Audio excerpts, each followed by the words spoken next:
such a bop. Yeah. Hello and welcome to Media Musings. Anyone who is lurking in the chat and or watching in the future. So, Indiana Jones and the Dial of Destiny releases next Friday. So we figured we'd sacrifice this week to the algorithm and discuss the first and one of the best Indiana Jones movies. Personally, I rank Raiders and Last Crusade about equally. Mm-hmm. And, Temple of Doom's not very good. Even if you put aside all the horrific racist stereotypes. And there were only four Indiana Jones movies made. Yes, we on this alleged Crystal Skull movie, we invoke something we call the Badger Rule. That's non-canon. Yeah. That wasn't a movie. That was a bad fan fiction that went viral. Yeah. That was like that. That's the My Immortal of the Indiana Jones franchise. Yeah. But yeah. Yeah. Also, fun fact. Indiana Jones to be fair, Indiana Jones and the Raiders of the Lost Ark was before PG-13 was a thing. It was actually, it was either Raiders or Temple that kind of pushed studios to make PG-13 a thing. Because I thought it was Poltergeist for traumatizing the kids. Basically, before the Spielberg era, there wasn't a rating for the in-between spot of it's okay for kids if there's a parents around, and kids should never see this. Yeah, see, I mean, it's weird because I think Spielberg kind of tested no pun intended, tested the waters with this a little bit with Jaws, didn't he? But But the brilliance of Jaws was what you didn't see. It was kind of left up to the imagination. So while it was still like scary, it wasn't quite as traumatizing as like Poltergeist. Like that traumatized a generation. Yeah.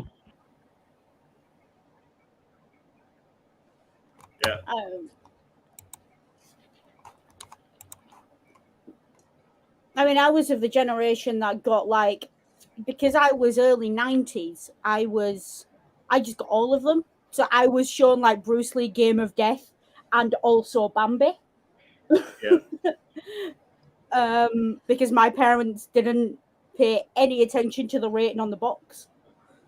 And did not really give a damn what I watched as long as it wasn't too sexual. But I can see how this movie might upset more sensitive children in certain parts. I will say if you're one of these people that has like fears of spiders or snakes, this movie's probably not for you either. Yeah, it's probably not for you, but also. Now I have a fun fact about the snakes, but should I put a pin in it? I know the fact, but put a pin in it. Let's put a pin. But like this movie as well, there's two things I want to get out of the way right at the start, say once and then not say again. Okay. First of all, this movie is an absolute anachronism stew of weapons, vehicles, and general technology. Like the guns they use are at least like 3 years early. Like some of the cars they use are weren't even in production at this point. It's ridiculous. It's supposed to be. I am not going to comment on it because this film is not trying to be historically accurate. It's not a history movie. Yeah, it's basically it's putting the pulp action, thrillers of that era into a modern screen. Relatively modern. This film came out in 1981. Yeah. Film came out before I was born. Me too. But also, the second point I want to make out about this film. This film came out in 1981. It is sexist. It is racist. It is bigoted in the extreme. There's even a homophobic joke if you blink and miss it. Actually, there's two. This movie, you have to go back 40 years. And look, if you go back 10 years, politics was very different and what was acceptable on screen was very different. Yeah. Going back 40 years, there's a lot of stuff in this movie that I'm looking at and I'm just like, ugh, no wonder that generation of boys grew up thinking they were entitled to women. Think about it. The movie came out, it went back 40 years. So yeah, I feel this is what I mean. It's very much of its time. Can I just say, as being the only person alive when this movie came out, I feel very attacked right now. Yes, but you've grown in the last 40 years. This movie hasn't. I mean, it's true though. But I can remember even as a teenager, growing up in even the mid to late 90s, some of the shit that was on TV, that'd never be allowed now. I mean, and rightly so. Yeah. But yeah, I wanted to get those out there because those are two things that could very well derail the stream. But they were important to note and then move on from, because this is a 40-year-old movie, folks. And it's an action movie, not a history movie. It's not trying to show you how archaeologists actually work. If you want to see that, go on YouTube and type in the words Time Team. I made a joke about that to keep you busy for months. I made a joke about that in the which is somewhat true, because I grew up. I loved these movies. And if you're like a young boy or whatever, you thought this looks so cool, archaeology. Then you see Time Team, and it's like, okay, so this is what archaeology actually is. Yeah, archaeology is a bunch of middle-aged white guys in wellies in the middle of a field who knock off at 5 o'clock and go to the pub. That's what Time Team does. So, thankfully, I'd say I got Time Team educated as generation, but then, of course, unfortunately, the PlayStation came out and with Tomb Raider and brought that myth right back. Yeah. And then Gladiator came out, and everyone thought they could be an ancient Roman historian. My camera's not on, but I am actually looking off into the middle distance with By the way, it's not nostalgia. It's oh god, was it really was that bad? I'll just explain. Noodle and I are not on camera today because we're Brits. We don't do very well in hot weather, and no one needs to see us sweating everywhere. Look, if you want to see live footage of what I look like in the heat, watch the last 20 minutes of this movie. Yeah. I don't have to look at the sun for it to melt my face off. And to be clear, it's not that hot in Britain. It's only about 85 Fahrenheit where I am. And it's only about 44 humidity. But we don't have air conditioning. So 44 humidity, 85 Fahrenheit is like Death Valley for us. I'm struggling to breathe in this humidity. Yeah. So, yeah, we have no air conditioning at all. And all of our buildings are built where I am, the temperature is the same. Yeah, right now the temperature is the exact same where I am right now. Although it's also 9 a.m. Where I am right now. So it's going to get a lot hotter. But the humidity's already doubled. It was 83 degrees last night at 12:30 at night in where I am. I know because I was telling a friend about it. And that was and it didn't cool down until 3:30 in the morning. It was utterly brutal. We're all gonna end up melting. Now, here's the question: Are we going to go sequentially or thematically? If we try and go thematically on a popcorn movie, we're not going to get very far. True. There aren't. Yeah, probably not. It's like this movie is. Let's be clear. This movie is. There's some interesting conversations to have, but this movie is broadly a popcorn movie. Oh yeah, like I said, it's basically taking the pulp adventure of the 30s and 40s and putting it to a contemporary screen. Yeah, basically. And the thing is, right, this movie, because if we go thematically, the first thing I'm going to want to talk about is the absolute racism of the way non-white people are portrayed in this movie. And I like this movie, so I don't. And it's too hot for me to work myself up into a rant. Yeah. And though there is a discussion of there is an interesting discussion to be had of whether Indiana is a hero or an anti-hero. Neither. I think he's a complicated protagonist. Like in the later movies in the franchise, he's absolutely just flat a hero. Yeah. But in this movie, there's a lot more nuance to his character, and there's a few moments where especially the visual language of the movie, where you look at it and you're just like, is he supposed to be the hero or the villain of this piece? Like in Raiders, Indiana Jones is a very sketchy guy. Oh yeah, he's very like, even when the people who come to him to like catalyze the entire adventure, even they don't quite know what to call him. And it's a acquirer of rare artifacts, and it's like, you mean a grave robber? Yeah. You mean a thief?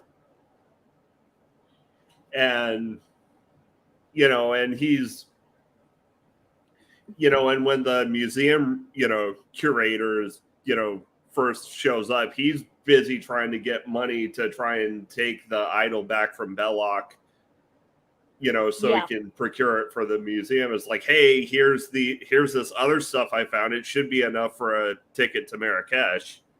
Yeah, like he's a fence at best. He's a fence. Yeah. He's a high class fence, is what he is. Black market in rare antiquities. Call Indiana Jones; he'll get it for you. Yeah.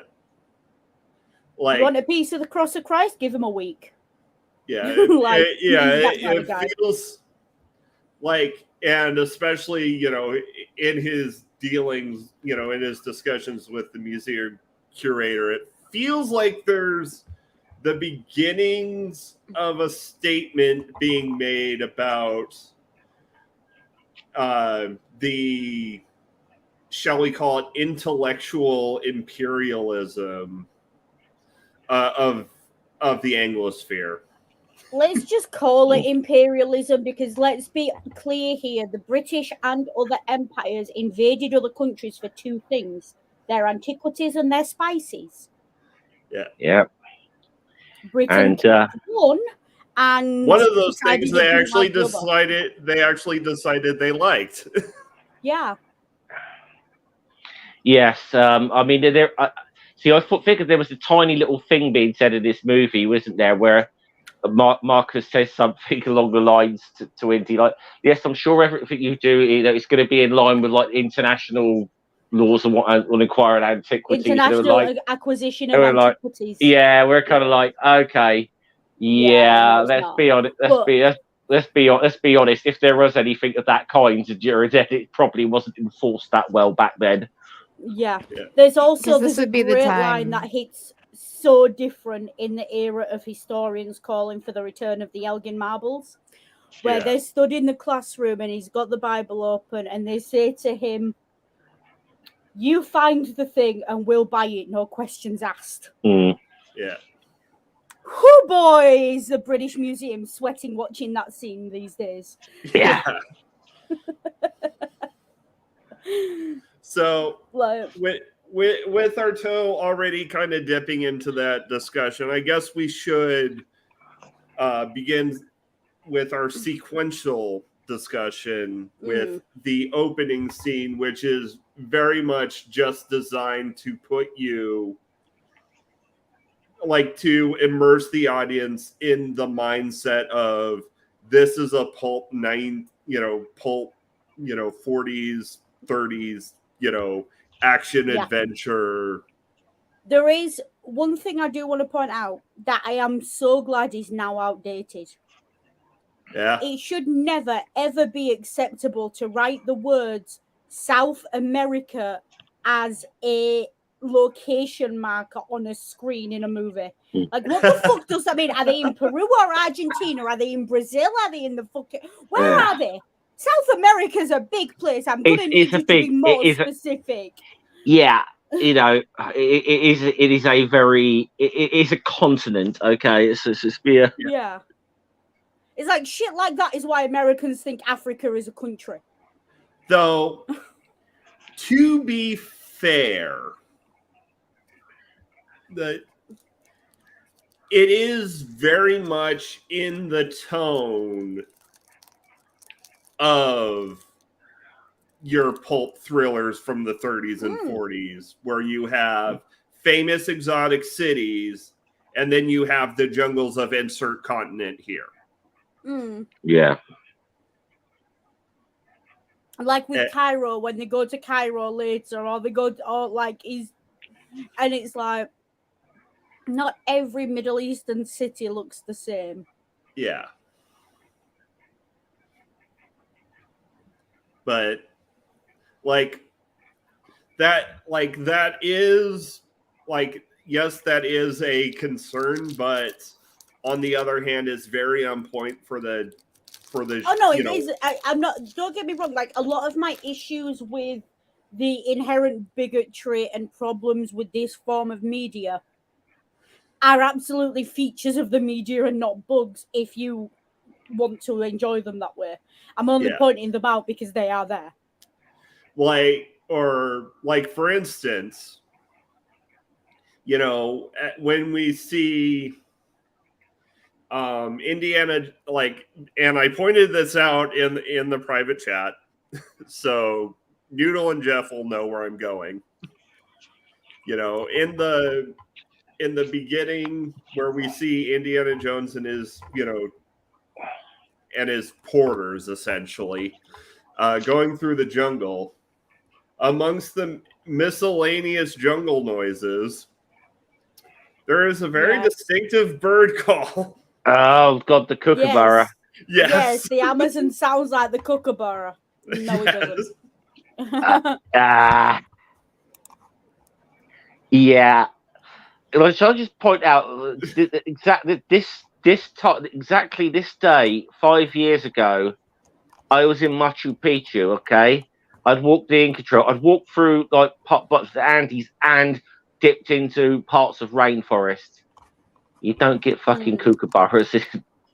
Yeah. I don't even think they're native to South America. No, they're continent. not. They're native to Australia. Yes.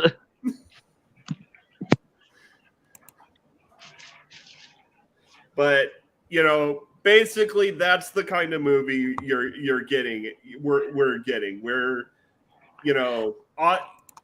accuracy, historical and biogeological authenticity is not the aim here. Genre authenticity is the aim here.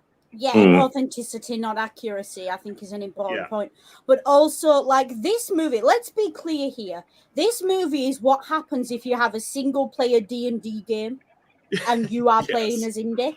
Like, this is it's what happens if you try and set a D&D game in a historical setting. Like, the weapons go wonky and shit goes weird and you get all sorts of anachronisms, but it's fun, so we do it. Like, that's what it's for. Like, something I played an Aztec lizard folk in a colonial America Pathfinder game. There you go. But yeah, like, and let's be clear, the race politics, even on, it kind of pulls it back at the end, but at the start of this movie, the race politics do not hold up. The idea of the local savages listening to the Nazi because he paid them, and, you know, the unreliable assistant who leaves him to die after getting the gold, like, none of that is, that gives me the ick. All of that gives me the ick. I don't Let me finish. But then later okay. on in the movie, what you find is it lampoons its own introduction. Like the opening has that very, you know, that gives me the ick. But then later on, you get characters who absolutely do play up the stereotypes to fuck with both Indy and the Nazis. Yeah. So yeah, that's why I'm like, I'll comment on it, but the movie does sort of pull it back later on, which is why I'm not making a massive deal out of it. Which kind of begs the question of, because we you know, I described Indiana Jones and the Raiders of the Lost Ark as an adaptation, you know, an adaptation of the, you know, pulp 30s and 40s, you know, adventure genre, you know, to a contemporary screen. But maybe we're wrong about that. Maybe it's a satire of it. Yeah, maybe it's a very subtle satire of it. I mean, the thing about satire is, like, this movie is so old at this point. Like, if it was a satire, Lucas would have come out and said it. Yeah. Like, so you can watch it as a satire if you want, if that makes you more comfortable with the icky racism. Like, I'm not going to argue if you want to watch it that way so you can enjoy it. But I think at this point, trying to, like, that's a very hot take to say that this movie is a satire. But it's not so hot that it's burning. So, yeah, like, yeah, if you want to, you can. Now that I'm thinking about it, like, because,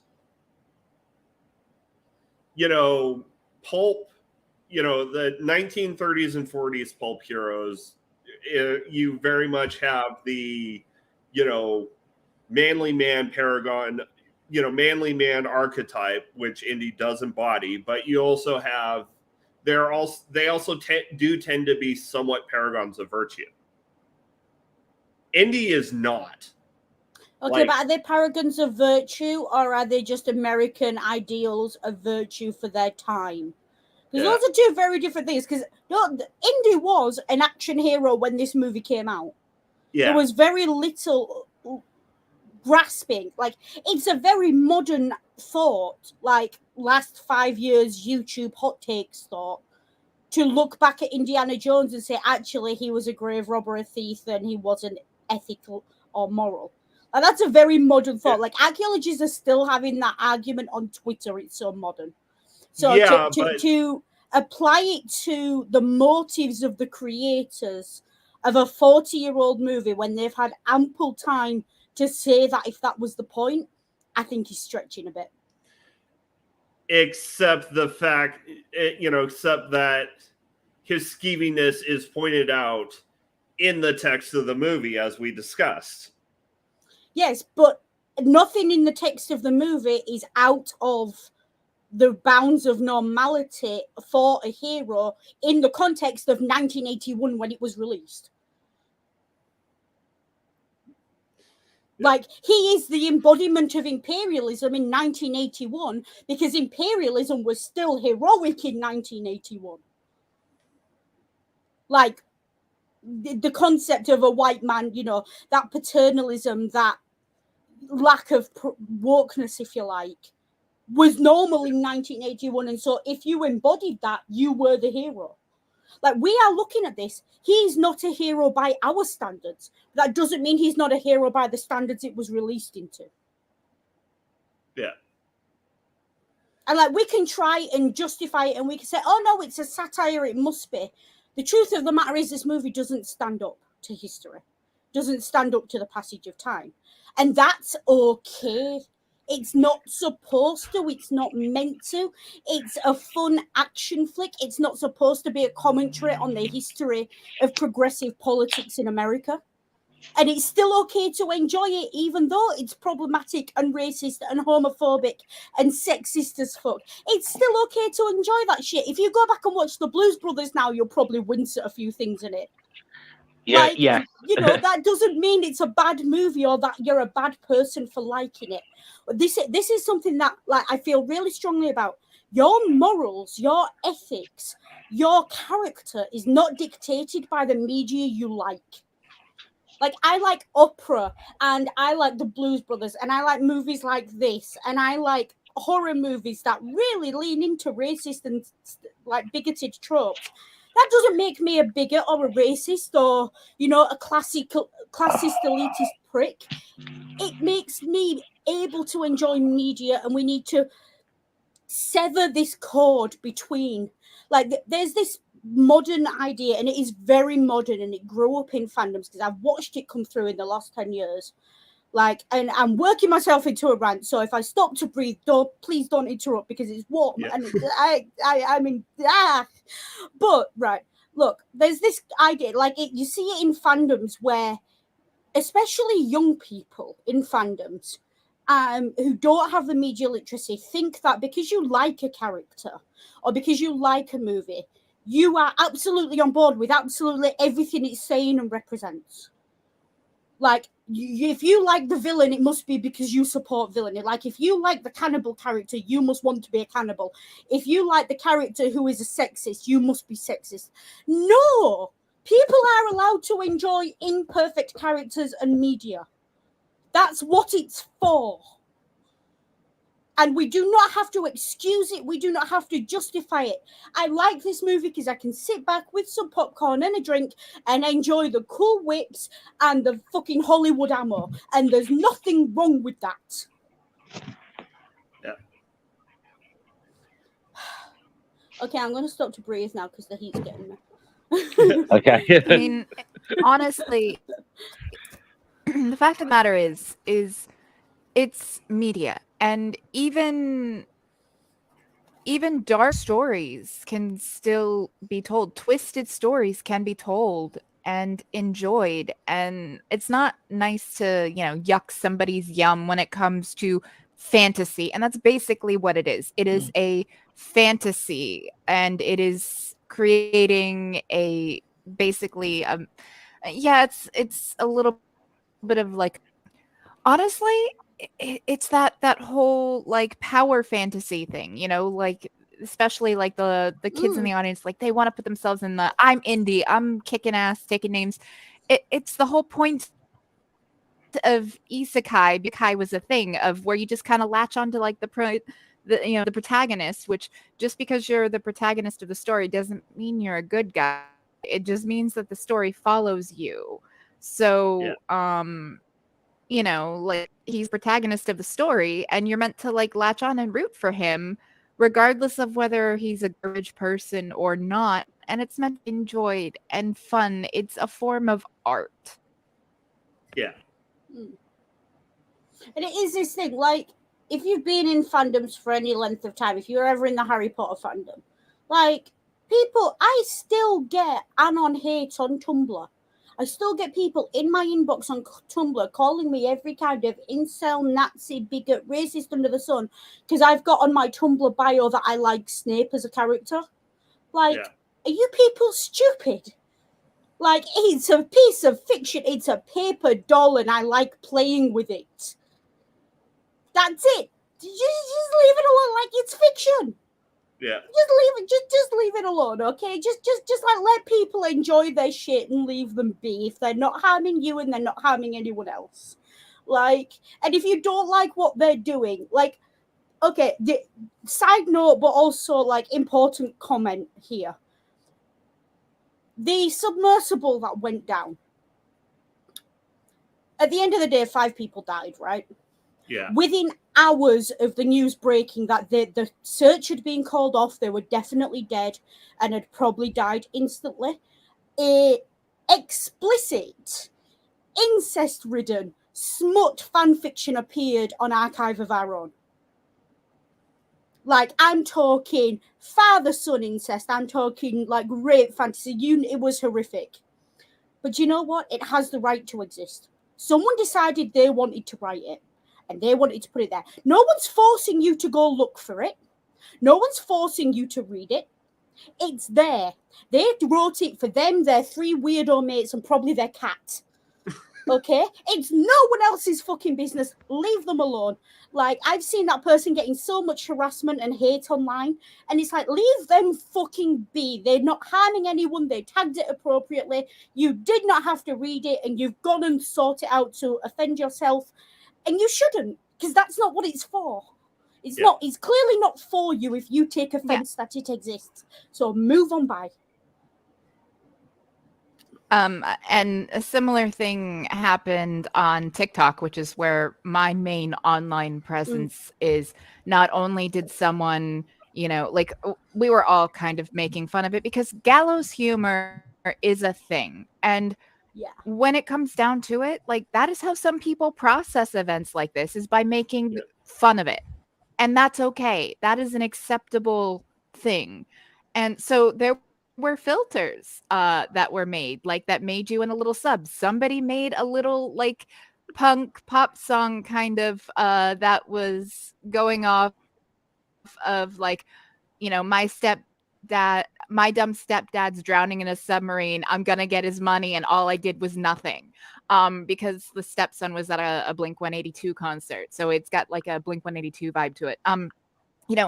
They made a filter of which like game controller wrecks your sub. So, like, it was a big funny thing, and that's okay. People are allowed to do what they want. They're not hurting anybody. Yeah. Yeah, it's like I saw a meme of, Mark safe from being a billionaire killed by my own stupidity. Yeah. Like, is it funny? A little bit. Like, they paid $250,000 each for the full Titanic experience, and they got it. Well, like the only one I feel bad about is the 19-year-old because he didn't want to be there. Yeah, I feel bad for the 19-year-old, but the rest of them I have very little sympathy for. Or the tweet I saw calling it the deep sea hubris coffin. Yeah. The one, it was the orca. Oh yeah, the orca memes. Yes, we've all seen the orca memes. Send us your billionaires. This is what I mean. Like, some media is not for you. Yeah. Some media is problematic and some media is just flat out bad. Dark, violent, vicious, cruel. You don't have to engage with it if you don't want to. Like, the first rule of media literacy is you get to choose what you engage with. Yeah. But, since we're on the topic. The orca thing was. Oh, go on. Sorry. Go on, Kitty. The orca thing was someone heard that the orcas had ordered Five Guys and that it was like submit delivery. Oh, I laughed so hard, and I was like, all right, I'm going straight to hell. Do not pass go. Do not collect $200. I'm going to drive the bus and blast AC/DC on the way. I am absolutely going to hell, but that is funny. Yeah. Okay. I'm not going to listen. It's like I said, don't judge us if we laugh when that thing comes up at this year's Darwin Awards, all right? Yeah. Oh no, it absolutely is due for a Darwin, especially the guy who took his stepson. They're gonna win. He wiped out 2 generations. Win. Oh, stepson, yeah. Because remember, you have to have not procreated to I don't know be if he had eligible. biologicals, but the stepson shouldn't be eligible because he was basically emotionally blackmailed into going. But the rest of them are definitely, like, if they don't have kids, they're up for Darwin Awards. Like. But anyways, the CEO was like laughing about how, safety regulations, who's that, like, oh no, there's the caucasity was just off the charts. there are flat videos of the CEO walking around this thing when it's on land, pointing out all the points of failure and the faults on it. And then he still got in it and went so deep that nothing lives. Like, Yeah.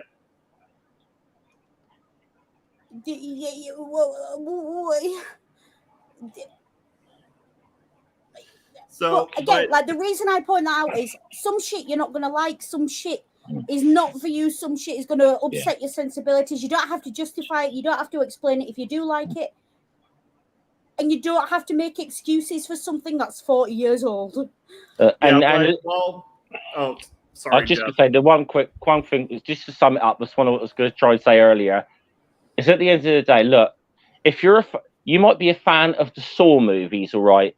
Doesn't mean you're going to go out and kidnap people and cut up their bodies in like horrific ways. Yeah. Exactly. Okay, so don't But since we're on the topic about more, moralizing about media, I looked up a certain review site that is been kind of a feature on this channel. Oh God, what have they got to say about it? So, yeah. So this is from the conclusion. I'm also a little saddened that a film driven so strongly by Hebrew artifact doesn't have a stronger God presence. He's mentioned, perhaps even subtly revered, but it's clear the filmmakers weren't trying to drive audiences to church. Still, when the ark is open, one could argue that something approximating his righteous wrath is unleashed upon those foolish enough to think they can harness his capital power for evil ends. For all that, however, it's important to remember that this recently released classic definitely isn't appropriate for all ages. I mean, no shit, Sherlock. What was your first clue? Yeah. Face melting Nazis, maybe? I don't know. Like, I mean, I would say that seeing Nazis' faces melt should be appropriate for all ages, because that should be a thing you're taught to cheer at from about 2 years old. Yeah. But fair. But the actual visceral reaction a kid would have to literally seeing it could be a little traumatizing. A little bit, yeah. Yeah. Beating Nazis with whips and stuff and shooting Nazis. Yeah, we have fun. That's what Nazis are there for. But like this movie, it's interesting because, well, there's only so much we're going to pull out of this movie. Okay, it's an action flick. And honestly, the most unrealistic thing about this movie is how much funding he has to actually go do archaeology. Yeah. Yes. Like, how does his classroom but technically, look that good? Probably because of selling stolen artifacts, pillage from other cultures. I mean, look at his living room. He's just got stolen artifacts on the shelves. Okay. But because I'm sort of talking about the classroom, do American teachers really wait till the end of the class to yell at the students, oh, by the way, read chapters X, Y, and Z in the next class?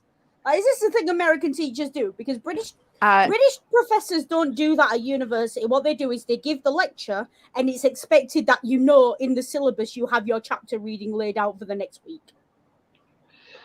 I almost feel like the part college, of that class. No, but in high school, yes. I was gonna say, I almost feel like that whole classroom scene was just almost in a way of let's get the message across that Harrison Ford is apparently very good looking, and a lot of women find him attractive. And at least you just look at I did see that. I did the what? Yeah. I noticed what? The apple left on his desk the at the end of the apple. lesson was left by a boy. Oh. One of about 2 guys in that classroom, I think. A lot a lot of people have that particular power dynamic fantasy kink, the whole hot for teacher thing. Yeah. So I would I also mean, like to yeah, point out, makes if you sense. are a straight man who questioned your sexuality after seeing this movie, I promise you that's fine. Yeah. That Also- should be like, yeah. Like, if you're a straight man and you didn't question your sexuality on seeing this movie, were you paying attention? Also, there is the lovely irony in the in the classroom scene, how his lecture is about how folklore is a danger to all archaeology because it encourages grave robbers. Yeah, but what he's also saying is pay attention to the folklore around a site, because it can give you information about the site, and then promptly leaves that classroom and bitches about how he's not superstitious and he doesn't believe in ghosts. Yeah. It's like, no shit. Like, every archaeologist that I know is superstitious, and I know my fair share. They're all really superstitious. Like, if they're you not, believe I'm that scared sort the of ghosts thing. yeah, it's like, they're not, I'm scared the ghosts I'm digging up are going to haunt me superstitious, but they are absolutely, I just found this room, I'm getting ready to run in case there's a lead-lined coffin in it superstitious. Which is not superstitious, that's just fair, because do you know how quickly bubonic plague spreads in air? Like, run. Yeah. Like, there's a thing they teach archaeologists of, if you are digging and you find a lead-lined coffin, literally drop everything and run, because that's probably your only chance of not contracting whatever disease it's trying to, like, keep in there. Yeah. So yeah. Speaking of stereotypes of professionals, Yeah. we've done archaeologists. Do we want to talk about the stereotypes of the Gestapo, who absolutely would not have been in a foreign country outside of Germany, because the Gestapo were the I was going to domestic say police? that guy is exactly, if I think of Gestapo, that guy is exactly what I think of, and I've seen other characters like the Gestapo men are portrayed almost identically to that. I mean, Noodle, if you remember Allo Allo Yes. at all, Hair Flicker, the Gestapo, it is practically, that guy in this movie is practically Hair Flick. You know, I will let Ring comment on that, because Ring did quite enjoy a lower low. I got Ring into a lower low while they were over here, and it was one of their favorites. Yeah. But all about the painting of the Madonna with the big boobies. Good morning. For those who don't pay attention. I will say this only once. I listen very carefully. I shall say this only once. Yeah, sorry. Yeah. So this movie it's archetypes put into a generic MacGuffin plot for fun. That's what it is, right? Like, at its core, it's a MacGuffin movie. Yeah. And there's nothing wrong with that. Again, like, I'm going to be saying a lot of things that are going to sound like criticisms of this movie, and then immediately saying, and there's nothing wrong with that. Yeah. Because when we talk about movies like this, and we've done it in the past, we end up almost giving value judgments to entirely neutral statements about movies. Like, if I say a movie is a MacGuffin movie, there's something about that statement that says, therefore it can't possibly be very good. But there are some excellent MacGuffin movies out there. The Lord of the Rings is a MacGuffin movie. Yeah. You know, to an extent. But again, we need to, I think,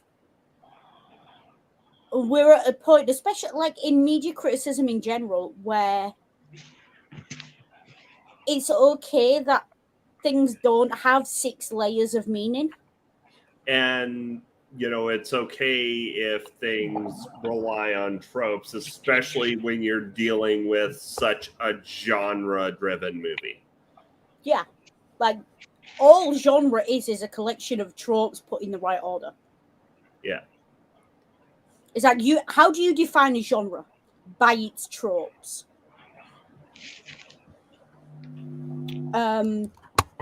So yeah. And then speaking of tropes, Hollywood ammo, anyone?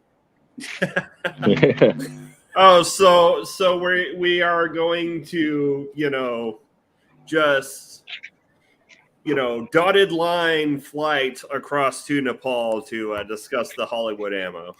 Yeah, dotted line across to Nepal, crossing countries that don't exist in 1939. Yeah, interesting. Yeah. Yeah. I mean, the map was broadly correct, but the names on it were wrong. Yeah. I say broadly very loosely, but the names on it were wrong because Jordan wasn't called Jordan in 1939, and Did Nepal even exist in that time? I can't. Oh frig! I don't Was know. it not part of India? I can't remember. Honestly, So there is one like excellent thing that Raiders does is character introductions. Oh yes. And I think we're about to get to one of the best character introductions in the movie with Marion. Yeah. Yes. Oh, just to maps showing Thailand, which was called Siam until 1939, and Jordan was Transjordan until 1949. Yeah. But yes, Marion's a great character. But she has her issues. Yeah. Well, yeah, I wasn't.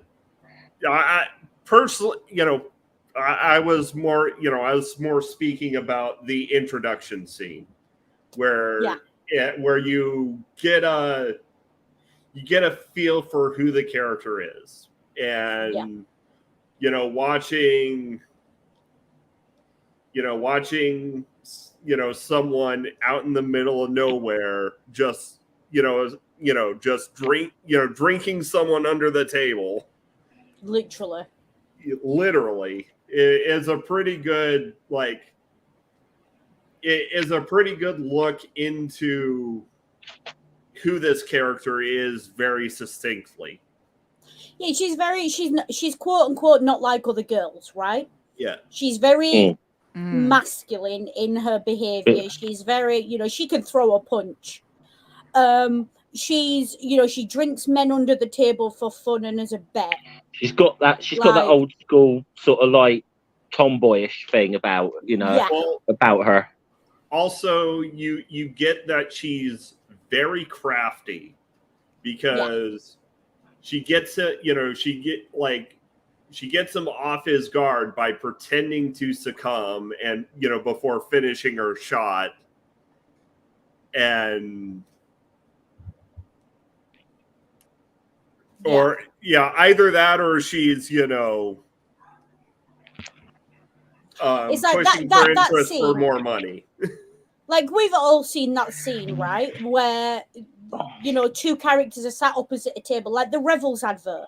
It's the Revels advert. It was done in, was it Platoon that it was done in as well with the Russian roulette?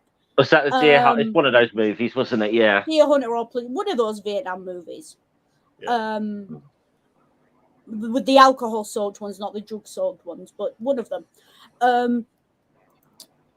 It's and this movie does use those set pieces, like the set piece of the drinking game, or the sort of that is used to introduce her as a character. Then later on, the classic, woman held prisoner, given a dress by the ship's captain. Later on in the movie, okay, he's not the ship's captain; he's a Nazi in a tent, but it's the same. Like that's Elizabeth Swann right there. Like we've all seen that scene before. Like that's not even like And she is part of that culture of how do you make a female character interesting to an action audience? You turn her into a man with boobs. Yeah. Mm. Like there's nothing inherently feminine about her.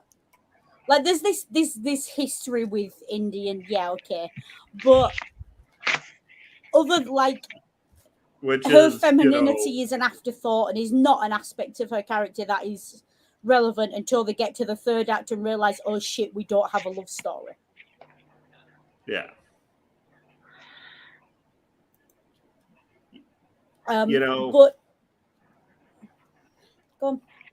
Well, and honestly, I think my Raiders might have ended up better if it hadn't shoehorned in the love story. Well,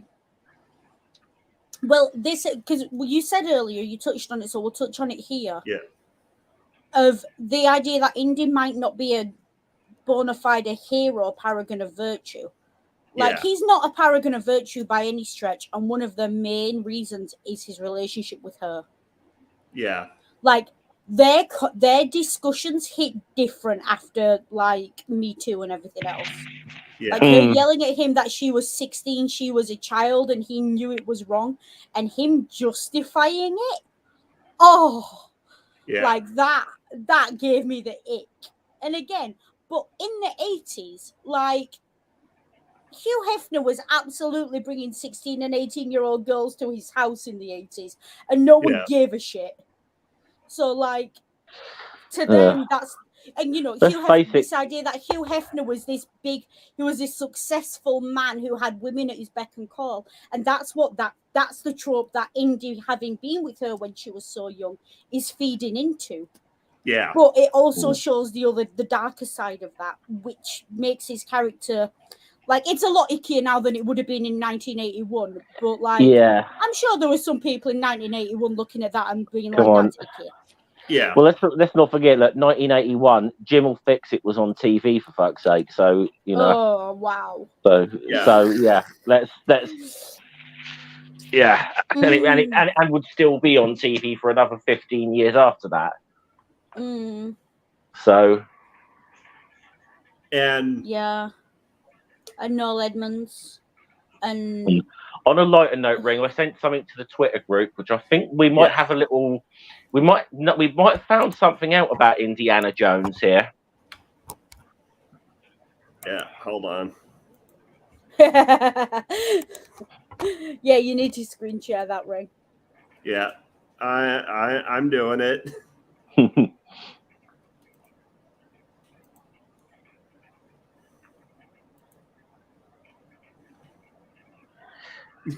When you knew it. So we got, and I just know people want to know the significance of this meme as well, because obviously we've got Magnum PI and Indiana Jones, Chip and Dale. Yeah. Of course, those who don't know, Tom Selleck was originally going to be cast as Indy, and I think it's that. I could see it. I think this is, though, all fairness, how can I put it? To use a baseball analogy. Or let's use let's use a baseball analogy. Tom Selleck would have been good. He'd hit his single in Harrison Ford's hitting a home run, though. Yeah. Yeah. Like, and that's the difference. Like, Selleck would have been good, and it probably would have still been a massive franchise, but in one of those moments in history that should be a fixed point in time that Harrison Ford got that part. Yeah. Yeah. Well, I know one thing that would be different if it had gone to Tom Selleck is we would have had a sword versus whip fight in Cairo. No, because there's no guarantee Selleck wouldn't have caught dysentery. Well,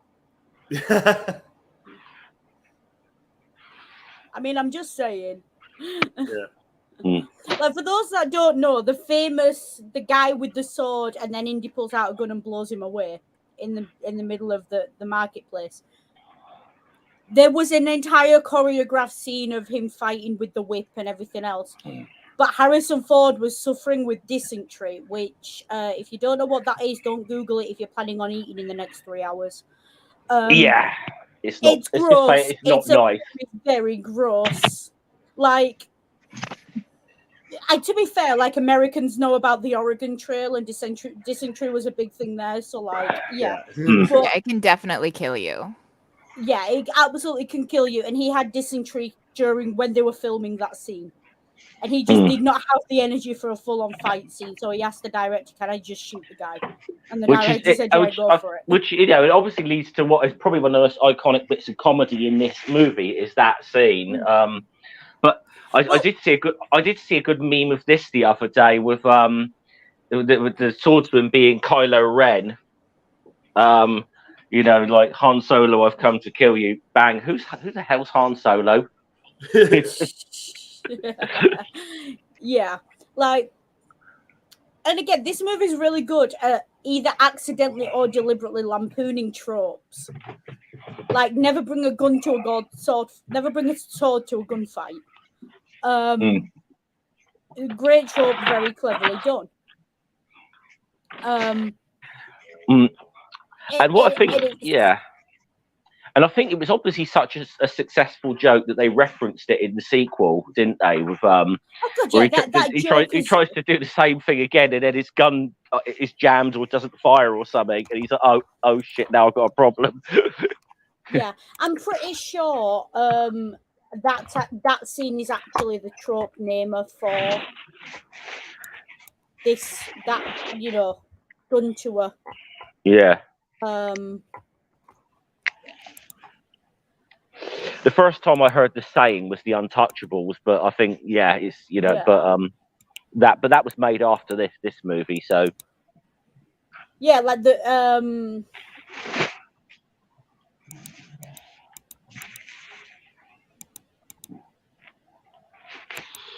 but yeah, no, never, yeah, just it's a classic one, isn't it? And there are a lot, like the TV tropes page for this movie is several pages long. Because I glanced at it before we started. Yeah. And that's a really good thing. And speaking of tropes,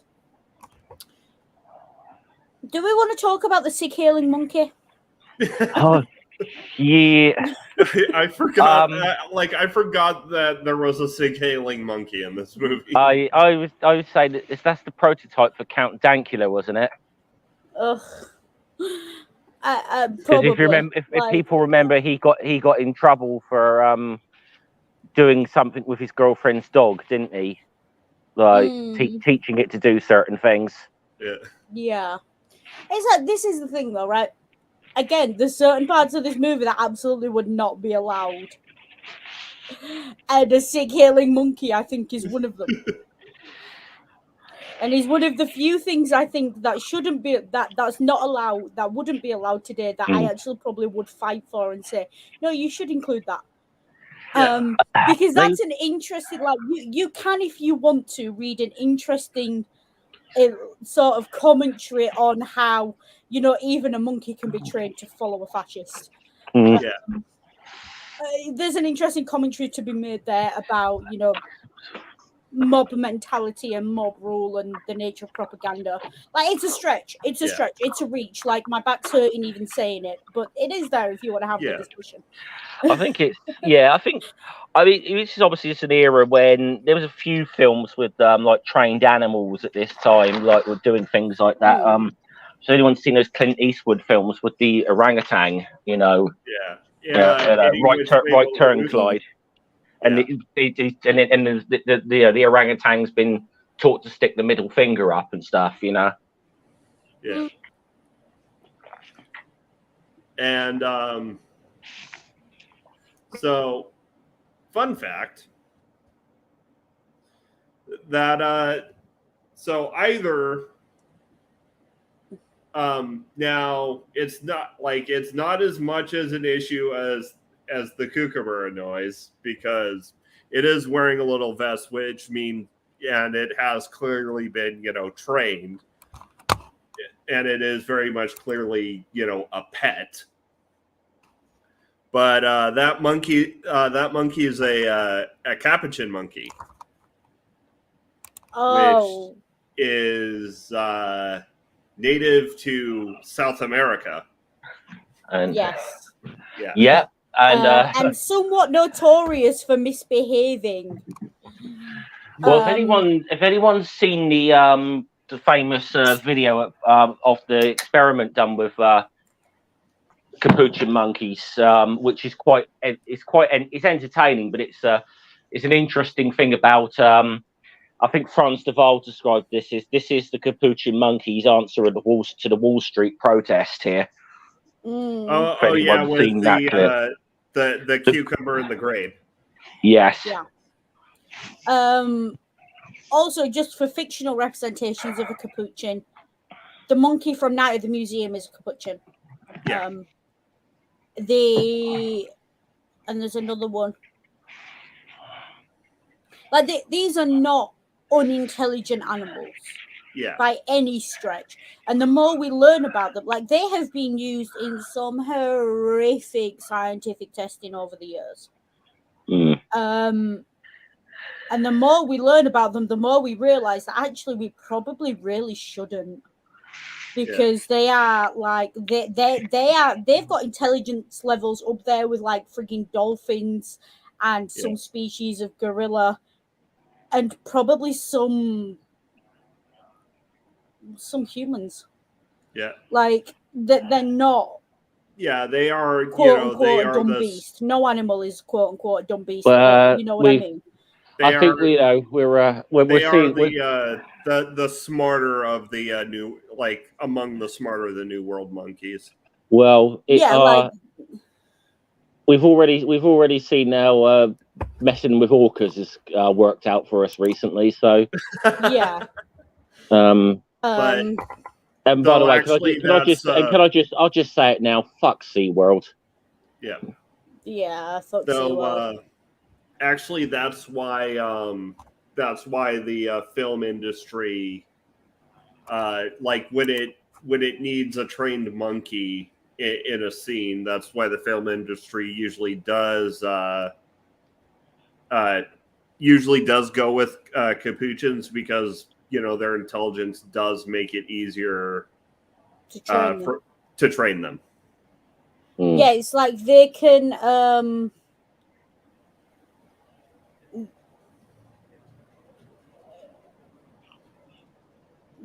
there is some suggestion that they may have a theory of mind, and they are potentially self-aware. Yeah. So they don't immediately know that they're looking at themselves in a mirror, but they can figure it out if they're left in front of a mirror long enough. Yeah. Like dolphins. Yeah. So I'm willing to bet that I'm willing to bet that there's, well, in fact, I noticed some humans with less self-awareness than, Yeah. Yeah.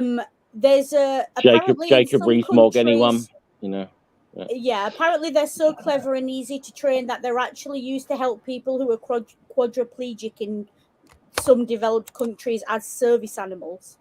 Yeah. Which, that's just adorable. Yeah. Like, if you gave me the option of like a German Shepherd or a Capuchin monkey to help me around the house, like, I'd have trouble picking. Can I have both? Yeah. But since we're talking about people that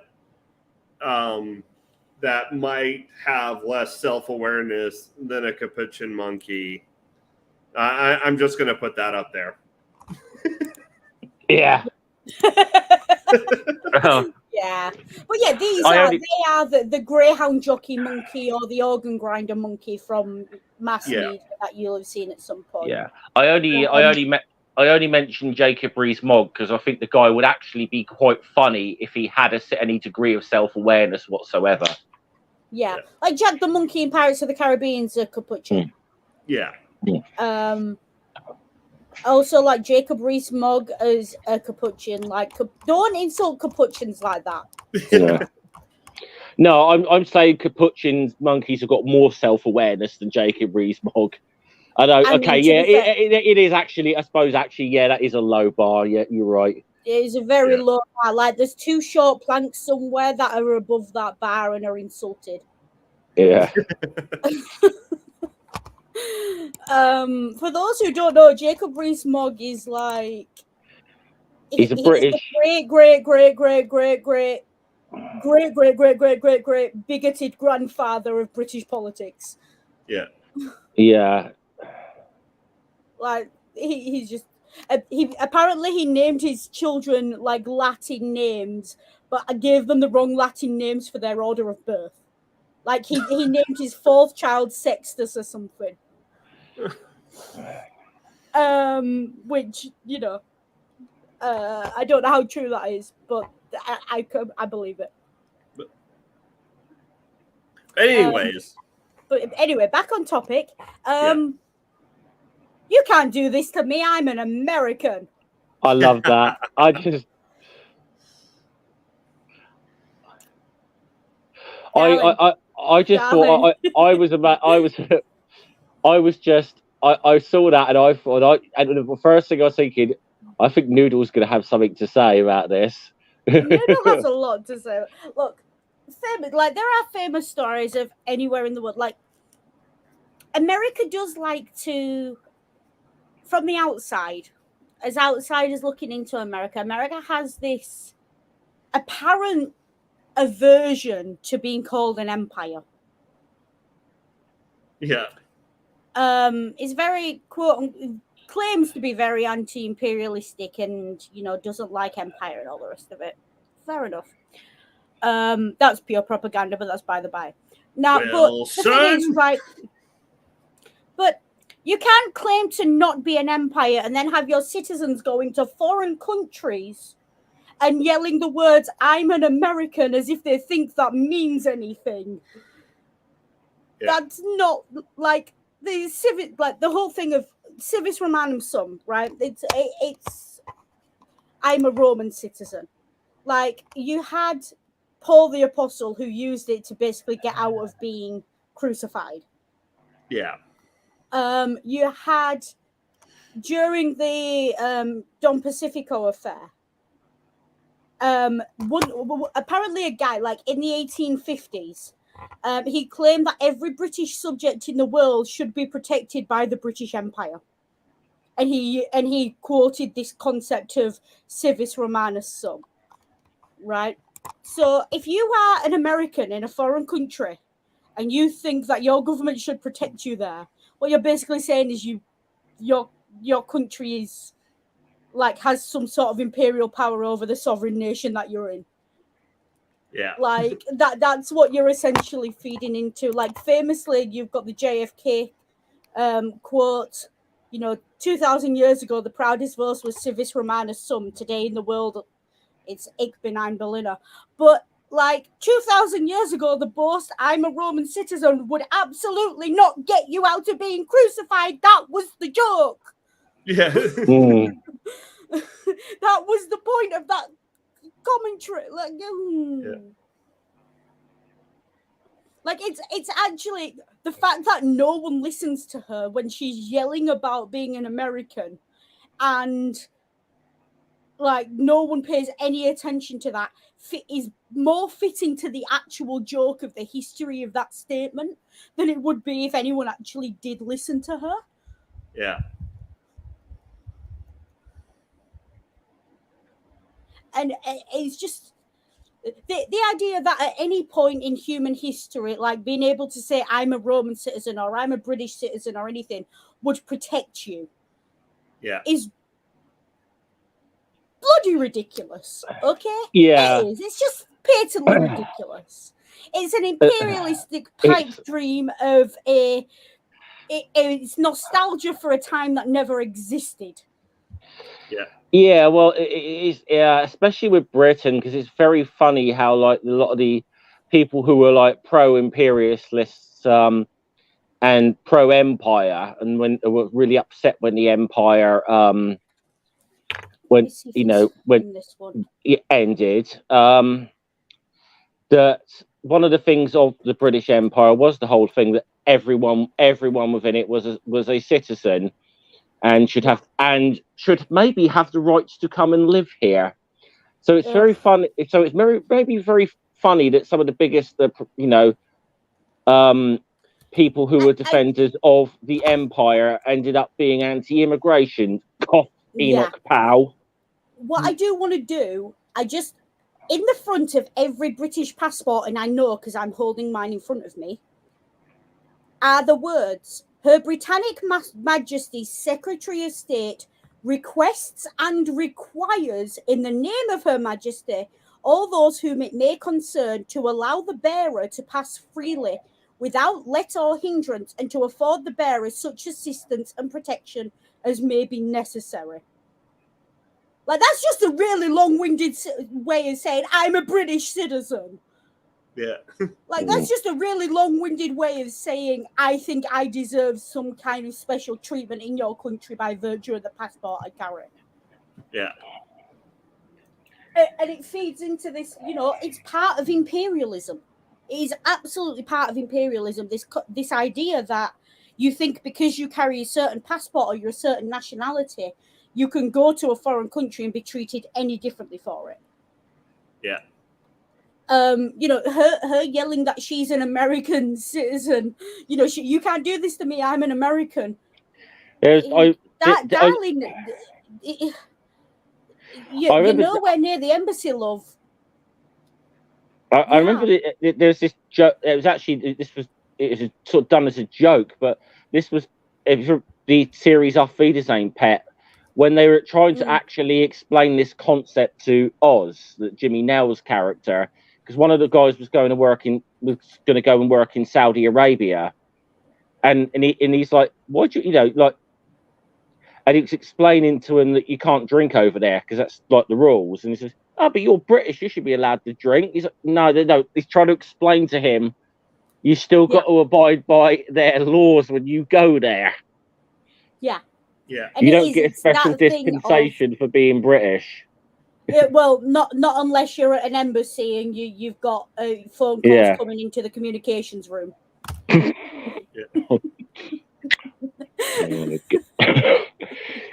If we ever cover Yes Minister as a topic on this channel at some point, we'll bring that up. But I'm racked with guilt.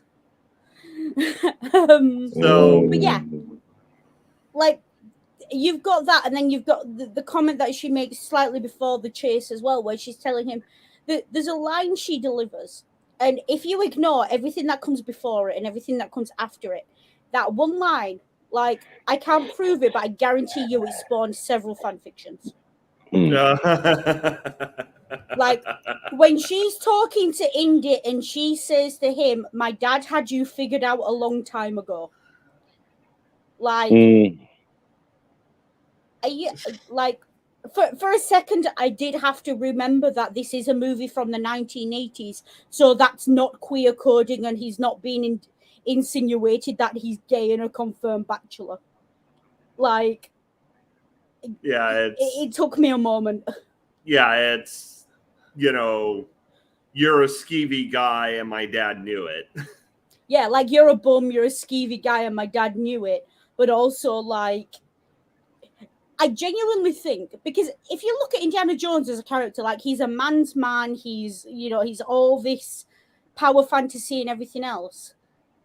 But absolutely, right, if you are traveling to the Middle East and to the South American rainforest and you're wearing a thick leather jacket and a fedora, like, if you need to have a female romantic interest, otherwise I'm going to start questioning shit. Yeah. Like, no straight man is that well dressed in 1939. He's just not, okay? No. Yeah, no. I mean, also, I would wear leather to the rainforest, the Middle East, not so much. See, I'm the other way around. I'd wear it to the Middle East, but not the rainforest. Well, the thing is in the rainforest, leather would give you protection more so from the elements. You have to worry about mosquitoes and malaria Yeah. and rain. Yeah. Meanwhile, No. You don't have to in the worry Middle about East, malaria. you need more flowy clothing to let air circulate and help your body regulate its temperature. Yeah, but I will say it right. I don't have to worry about malaria anywhere in the world. I drink gin and tonic for fun. Like, I drink enough gin and tonic. I don't have to worry about malaria. But you know, it's like, because I passed this comment really early on. I was like, what the hell's he doing wearing a leather coat in the rainforest?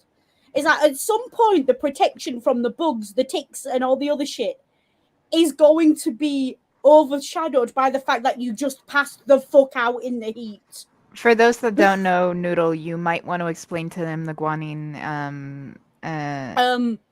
Tonic is a drink. Actually, gin and tonic as a drink, I think, rumor has it's one of those rumors that opens up about a drink. I don't know how accurate it is, but story goes that the British in India, like in colonial times, would drink gin and tonic because they realized it prevented malaria because tonic's got quinine in it.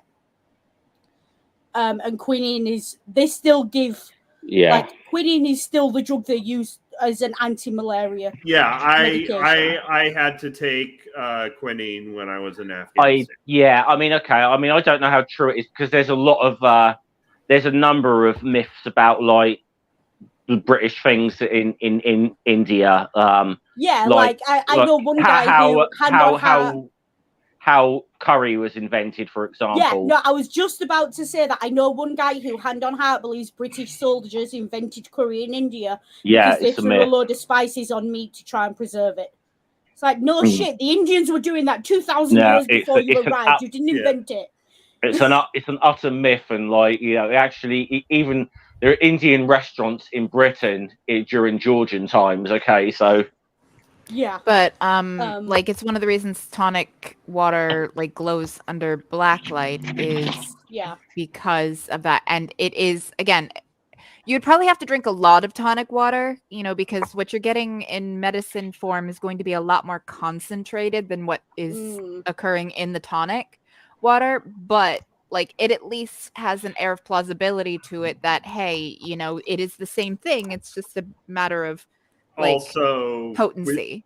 We are talking about like the 1800s where alcohol was basically all you drank. Yeah. Yeah. Like, as you know, especially in countries like India where they didn't have that kind of infrastructure yet to have access to clean, safe running water. Well, because the imperial powers were sure as hell not building it, were they? Well, I'll tell you, well, not even just India. London, you didn't want to be drinking the fucking water. You didn't want to be drinking water there. Yeah, it's like there's a reason the 1800s saw the gin craze in London. Yeah. And, you know, there's a reason, like, if you wanted to win an election in the early history of America, you went around the saloons and the taverns. Or you know, when the Transcontinental Railroad was being made, was being built in America, the Chinese workers got a reputation for being, better workers than Europeans because they were drinking tea, which, to make tea, you boil your water. Yeah. And the Irish and other European immigrants who were working were just drinking water and were getting sick. Yeah, like, I remember, like, quinine's just a really useful drug in general, right? When I've complained to doctors that, like, I get cramp and stuff, they're like, just drink some tonic. Like, quinine's good for cramp in low doses, but you have to have it in low doses, because if you have it in too high doses, it can destroy your kidneys. Yeah. So, risk.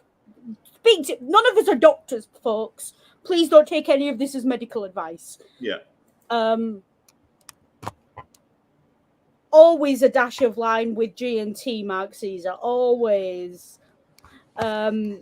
Absolutely, yes, I agree with that. Although to be fair, I drink gin and slim, but because tonic's too sweet for me. But yeah, well, regular tonic. But yeah, the reason I kind of brought that up, there's a lot of alcohol in this movie for a movie set in Arab countries. Can I just? This movie is set in Egypt and in, like, don't get me wrong, all the countries that it's set in are broadly, like, they're tourist areas, so of course they're going to have laxer rules. But also, like, I mean, they're not. Nepal isn't Muslim. No. But Egypt is. Well, Islam is one of the major religions of Egypt. Yeah. And there's a lot of alcohol in this. Like, I'm not being funny. Also, I take offense, okay? If you're going to hit someone in the head with a whiskey bottle, don't use Johnny Walker Black. That's a waste of good whiskey. I mean, to be fair, when you're in a fight for your life against Nazis, any port in a storm. Nah. Well, there's a lot of jokes about the alcohol in this movie, not least the woman's alcohol tolerance. And the Nazis' alcohol tolerance, which no one was expecting. I mean, Belloc is French. Yeah. I mean, that'll do. Yeah, yeah. I don't think Belloc himself is actually a Nazi. It's just he doesn't really give a shit who he works for. That you know, I think that's the thing with him. He's a mercenary, isn't he? It's and this speech he makes to Indy, like, okay, first of all, the absolute best comeback I've ever heard of. Do you want to speak to God now? I've got time.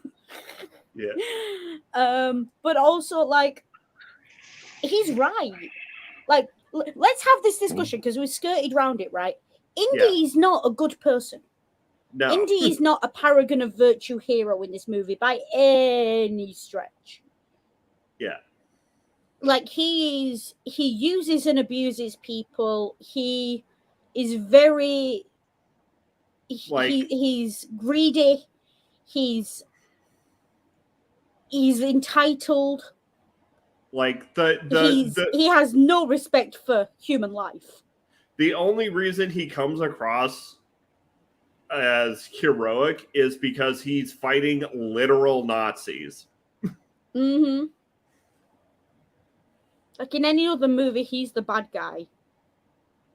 Which brings me up to a great Harrison Ford quote from an interview. I think it was an interview for around the release, for the release of Dial of Destiny, which is coming out soon.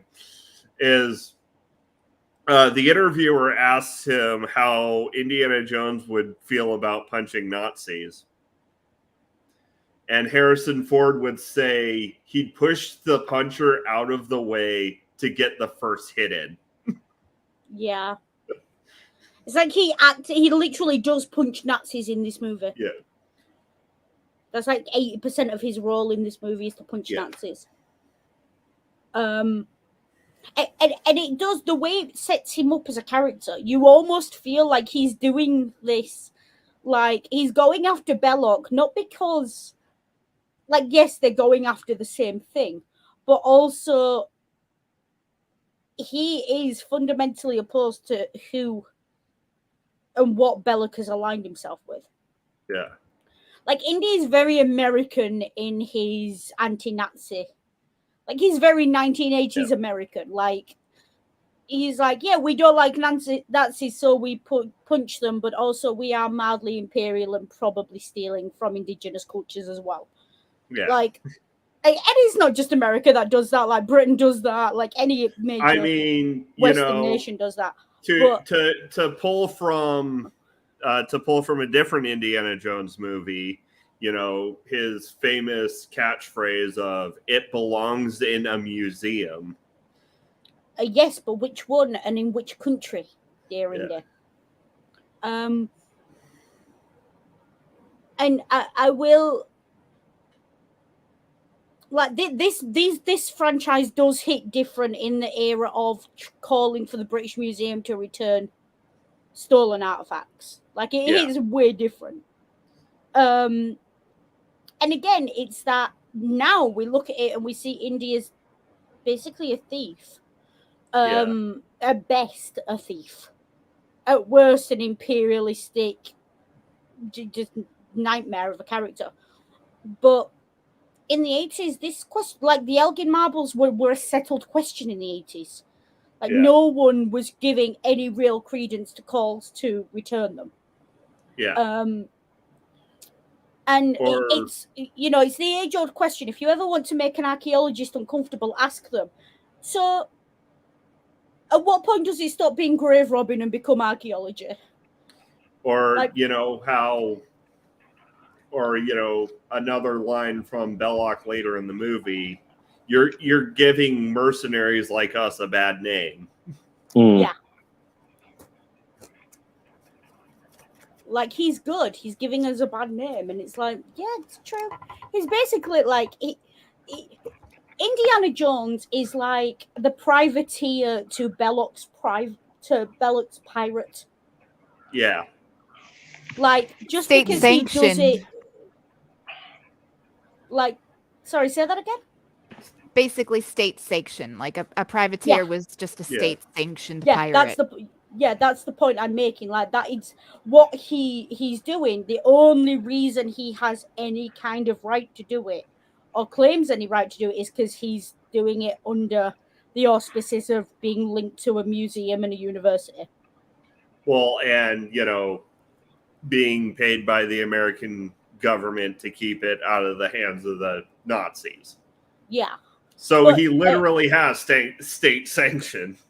Yeah, he's literally he's a state sanctioned grave robber. That's his, and I think you'd make a lot of archaeologists uncomfortable if you ask them what the difference is between them and a character like Indiana Jones.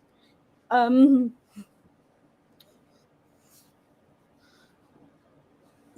yeah. And speaking of that, there's a moment in this movie where they've found where they want to dig. And he starts to dig, and all the Arabs around him have got the pickaxes and start to dig. And then night begins to fall, the sun begins to set, and you see him walking around with his hat on in his leather jacket, with all these people around him digging in a silhouette against the thing. Yeah. And that for me is the moment this movie goes full mask off in that moment. Yeah. Because I know about you, but that looks more like an overseer at a plantation, or like someone overseeing a chain gang, than an archaeologist watching workers dig. Yeah. And that's like, again, it's one of those images that probably wouldn't have been as telling as it is to us as a modern audience. Yeah, and going further into the scene where they find the cover to the Well of Souls, and the weather starts to change. Yeah. But you get this shot of his face with the storm in the background. That's all villain coding. Like the villain looking greedy as he's waiting for something to be revealed. The man standing overseeing while other people do backbreaking work. To us as a modern audience, that's villain coding. Yeah. And again, it's one of those images that's not necessarily how it was taken when it was released, but it does make you ask as a modern audience, is this movie aware that its character is not a paragon of virtue? Or is it just playing into tropes of the time that the meaning of which has changed since? You know, especially how soon after, like how soon, relatively speaking, after the, you know, Belloc's "You're not so different, you and I" speech is. Yeah. Mm. Because we basically get that speech. He goes and finds, you know, he goes into the map room, finds the wells, you know, well, the amulet gets translated and we learn they're digging in the wrong place. And he finds the real place, and then we get that scene. Yeah. But even in this movie, the good guys use children as human shields against guns. Yeah. Let that sink in for a moment. And it's played off as a joke.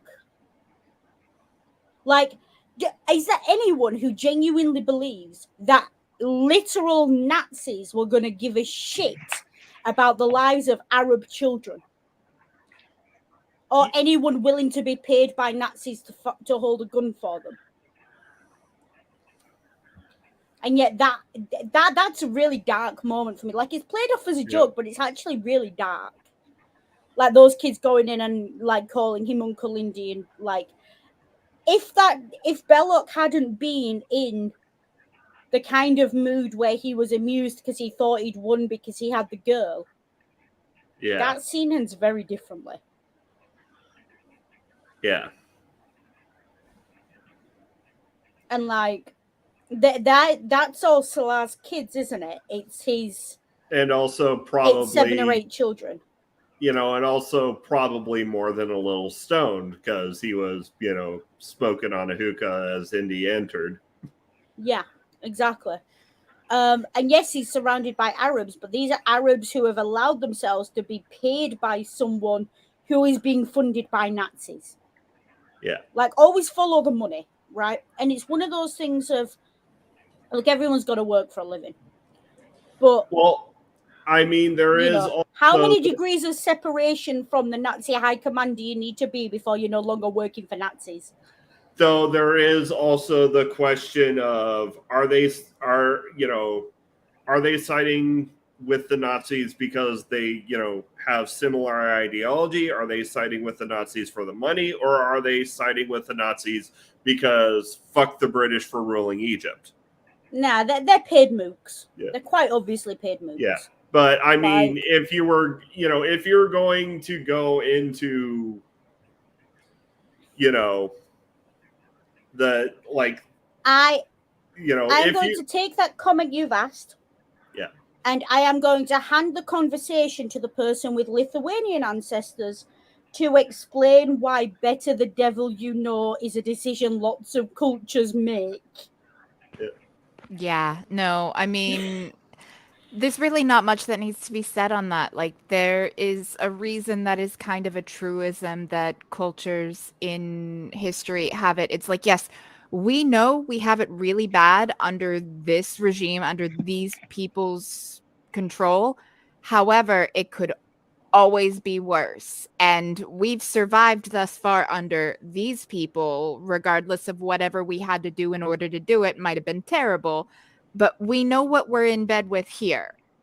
This is an unknown, and a fear of the unknown is one of those core, like, deep fears that really strikes through the heart of all humanity. Yeah. If you don't know, then, you know, you can't plan for it, you can't accommodate for it, and that is hell. Even a fear of clowns is tied more so in a fear of the unknown, and you're not knowing what's under that mask of makeup.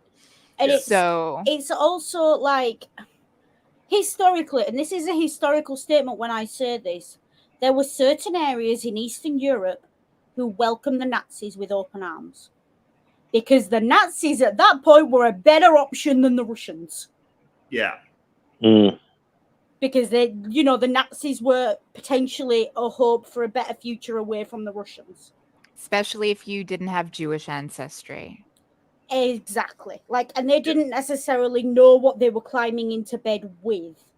All they knew is they were climbing away from the Russians. And there were and also given that Russia's history of anti-Semitism isn't great in its own right.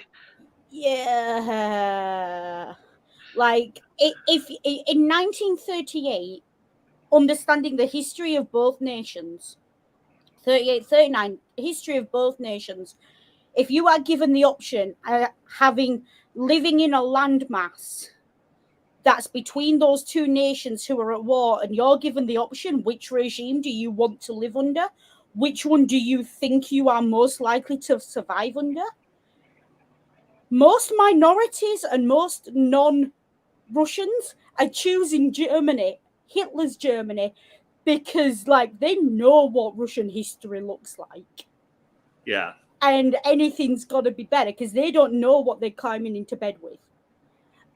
Is that possible that this is the backstory for these characters in Egypt? Possibly. You know, famously, the reason I said I'll hand over to Kitty is because famously there's parts of Lithuania where the Nazis were welcomed with open arms because they were a better option than the Russians who were occupying the country.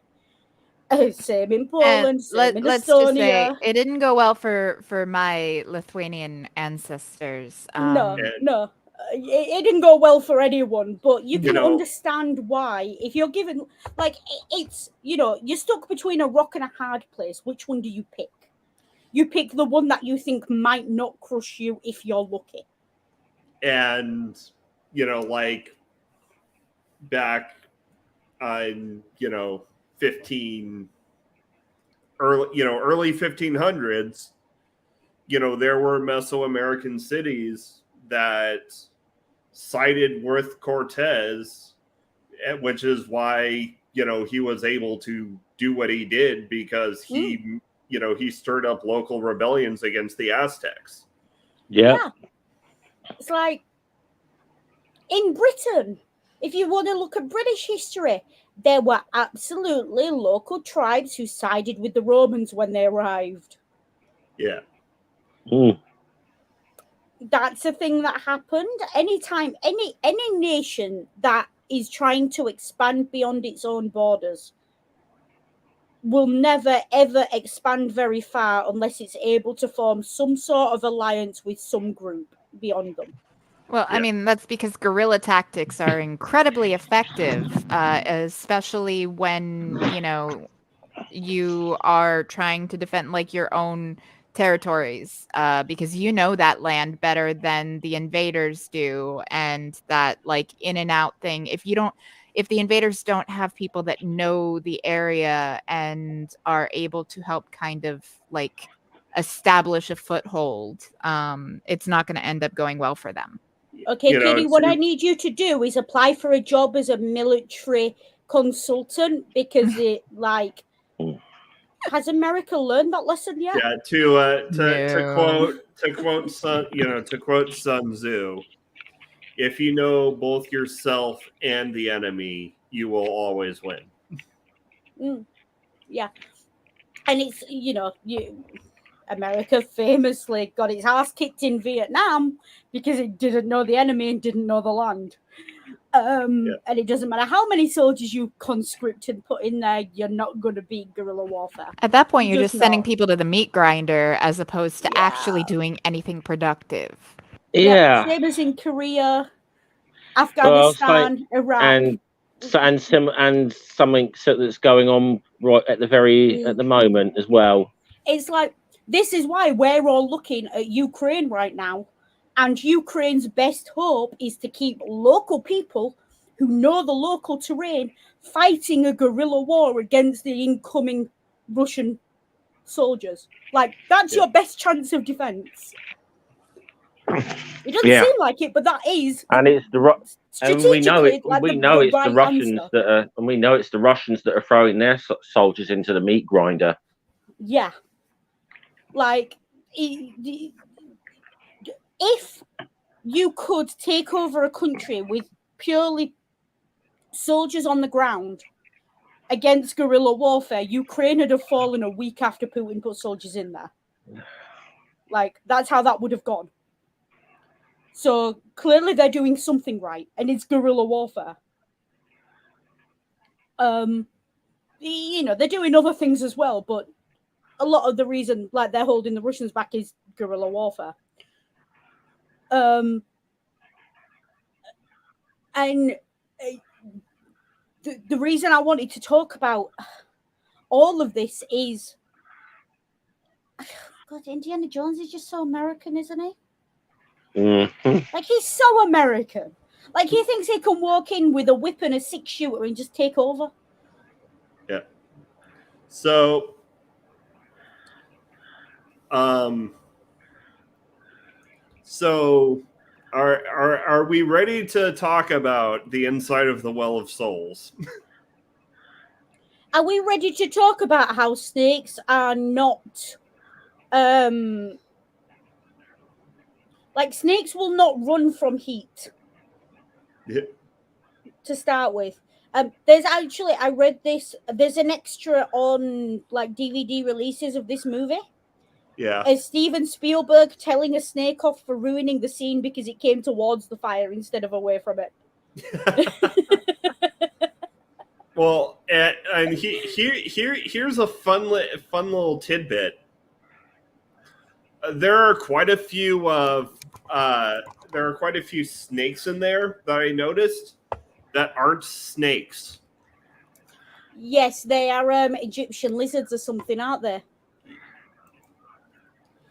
Hold They're on. like, There's some breed of Egyptian lizard that look like a snake to the untrained eye. well, yeah, like they're slow skinks. like slow worms. Yeah. Mm. I don't know if that's the specific. That's not the specific species, but they are legless skinks, and I could tell the difference because the head shape is noticeably different if you know what to look for. No. You could tell the difference because you were a David Attenborough child.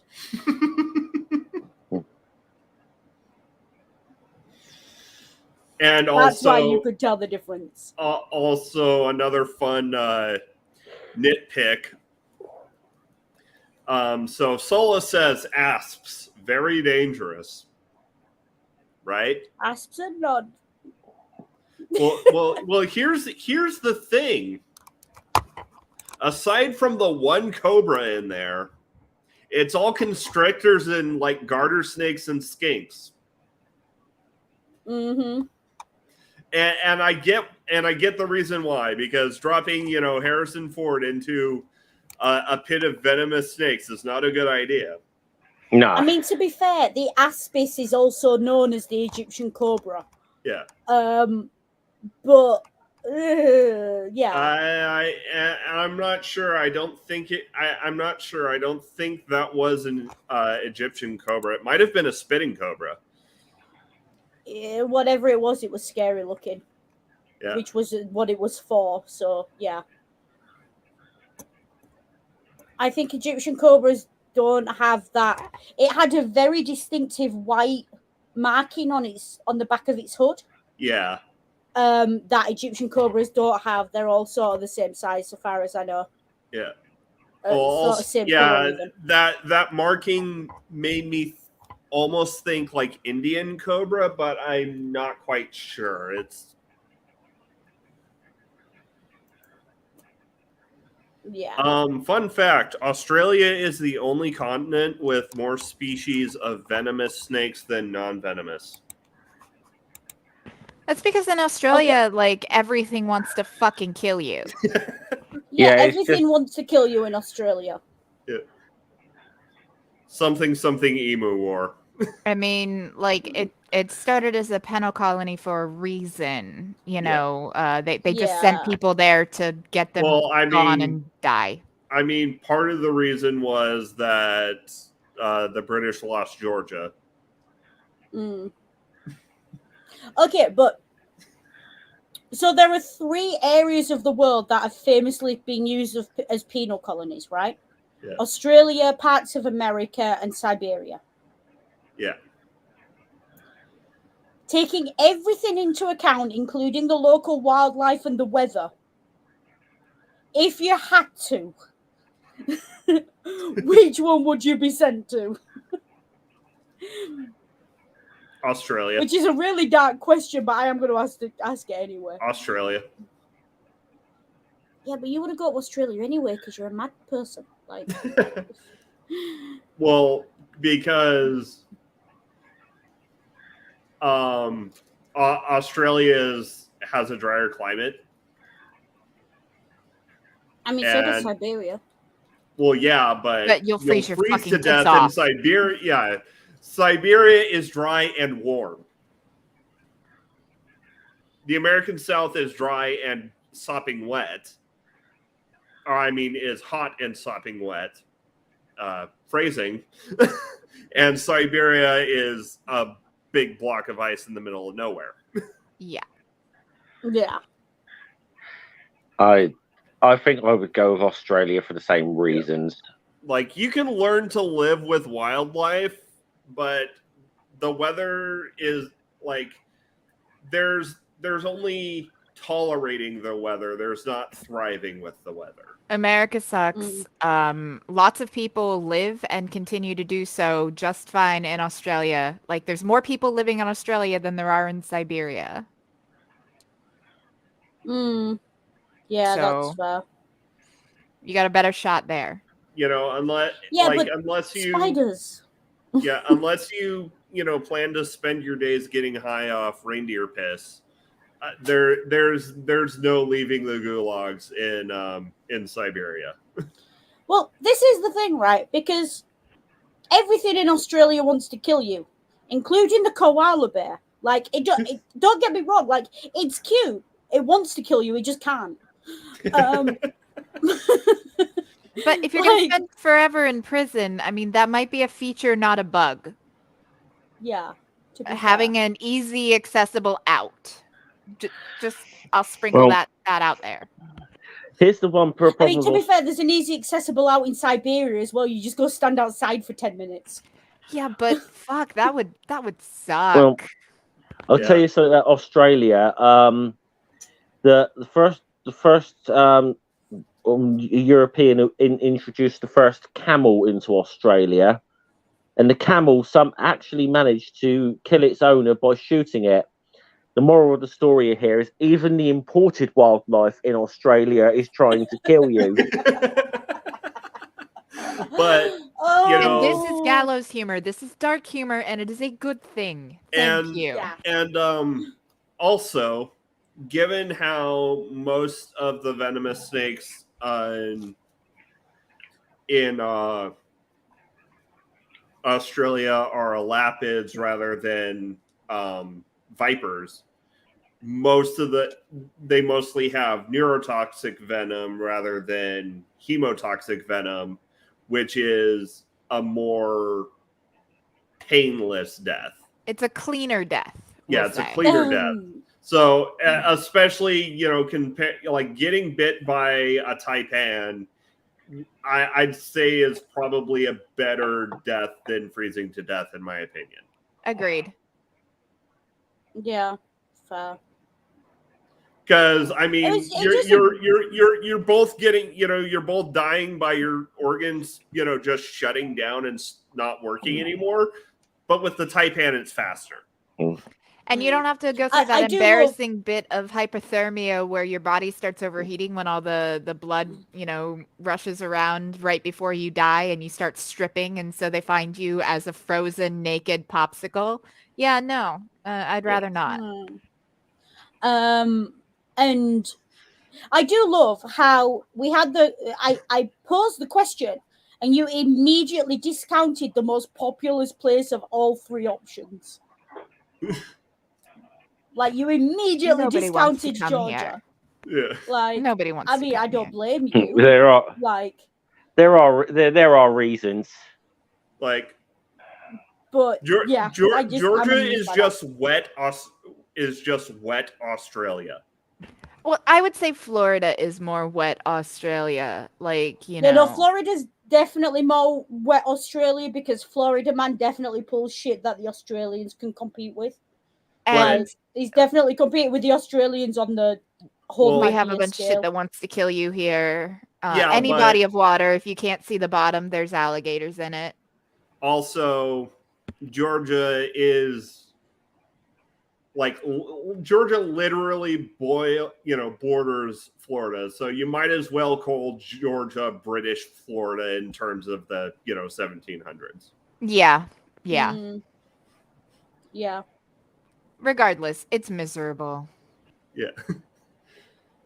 But yeah. Anyway, moving on, because that was just a question I posed because my brain does weird things sometimes in the heat. Gotta love the Nero spicy. Yeah. So yeah, so Indy is like, for me with this character, like this movie, like Indy is absolutely presented as this very stereotypical 80s action hero. Like he's absolutely up there with like the A-Team, League of Extraordinary Gentlemen. Like that's his. That's what he's supposed to be. But there is enough, I think. I think it says a lot about where we've moved as a culture in receiving this movie, where we can look at his early presentation, especially in the first movie of the franchise, where they were allowed to have some nuance with the character because he wasn't established yet. Yeah. Where you can look at it and you can sort of go, like, if you want to read into the occasionally villainous visual language of Indy and the snarky, like, sort of commentary on his behavior, it's there for you to do that.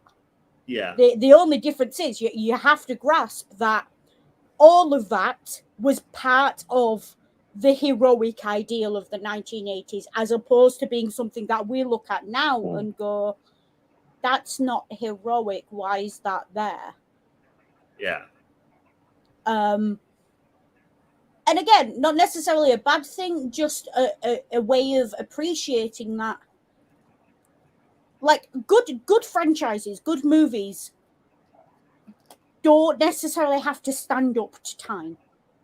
Yeah. The reason this movie is still good now is not because it stands up to time and is just as progressive and it's progressive and no. The reason it stands up is because there's enough in it, and the population and the culture receiving it has moved on far enough that we can look back on the things that now give us the ick about this movie and go, but actually it lampooned it. And like, there's enough in the movie that it could almost be a satire of itself. Yeah, you could either say, it's, you can either go the it's lampooning it, or you can go the this explains it but not excuses it. It's adhering to the genre tropes of, pulp adventure from the 30s and 40s. Yes, like this movie is absolutely leaning into its tropes, its genre, and the bigotry of its era. It's absolutely doing that, and it doesn't apologize for it. So, and this is the thing, like, when you get movies that are very much of their time and of their era, when cultures progress, you do get to a point in cultures where you look at movies that were very much like epitomizing the nature of the culture they were in. Once you have enough cultural progress from that, the movies do become a satire of themselves to a modern audience in a way they weren't to a contemporary audience. There's nothing necessarily wrong with that, so long as you don't forget that that was not how the movie was intended, and you need to be careful about thinking that the movie was always intended as a satire. So while we're on this, do we want to move on to the ship captain? Yes, because the ship captain, again, is where this movie pulled it back for me. Yeah. Because what the ship captain did, he's a lovely guy. He's obviously very good friends with their Arab friend. He helps them, he supports them, he protects them. And yet, when he's faced with Nazis, he puts on the savage African voice. Like, you half expect him to split into a grin and make himself look like he's stepped out of an Asterix comic. Yeah. And he full on plays up to the racist stereotype in order to get one back at the racists. Yeah. He almost, I don't want to say I don't want to call it blackface, because obviously it's not blackface, because he's actually a black guy. Yeah. But it's almost like if blackface was a satire rather than an actual just racist trope. Yeah. He you know, and also he's, you know, yeah, he's taking jabs, you know, at the Nazis, but he's also doing it to try to, you know, save Marion and Indy.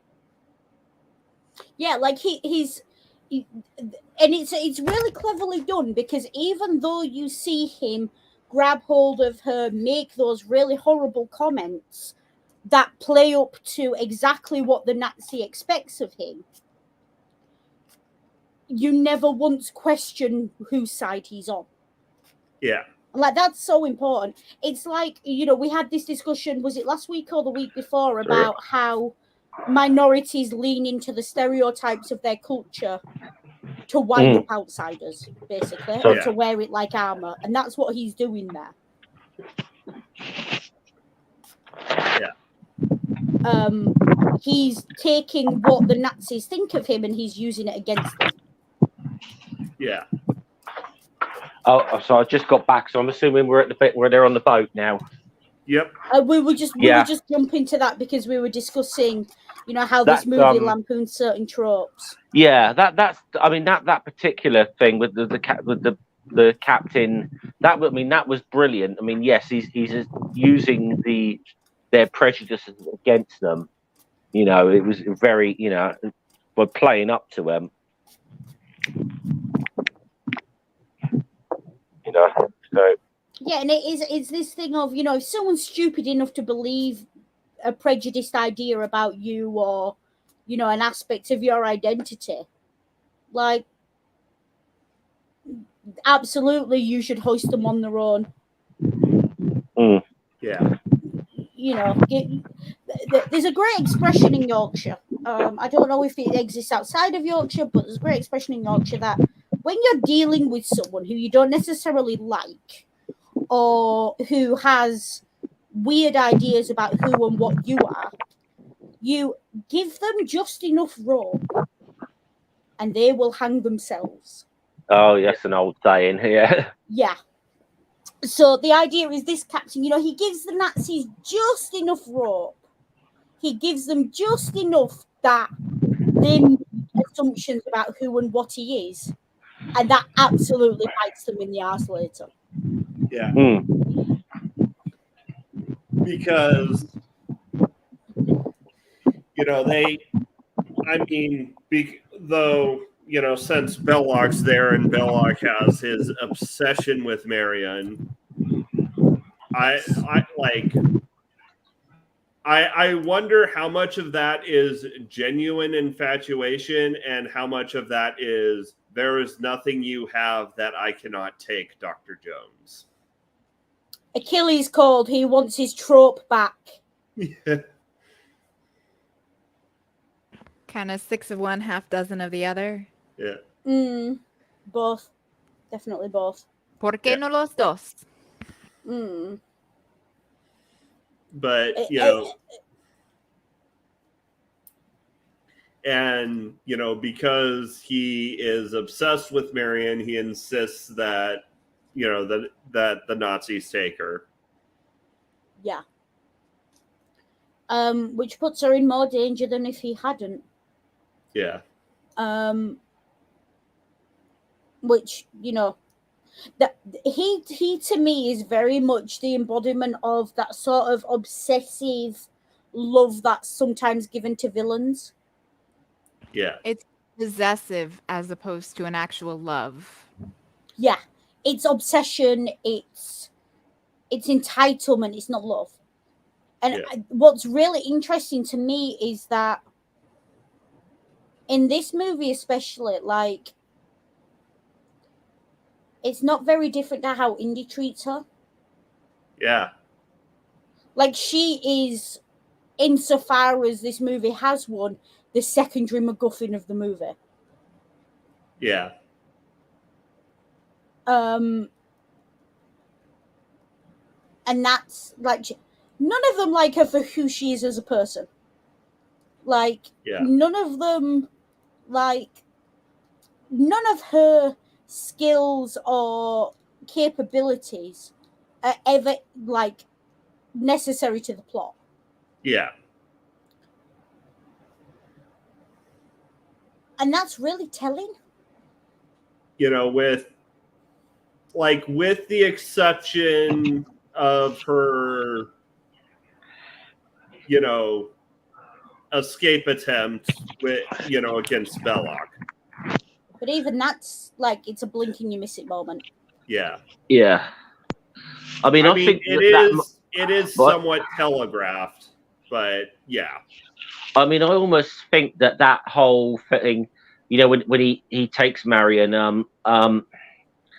you know, and the way he says, look, you know, she's part of my compensation.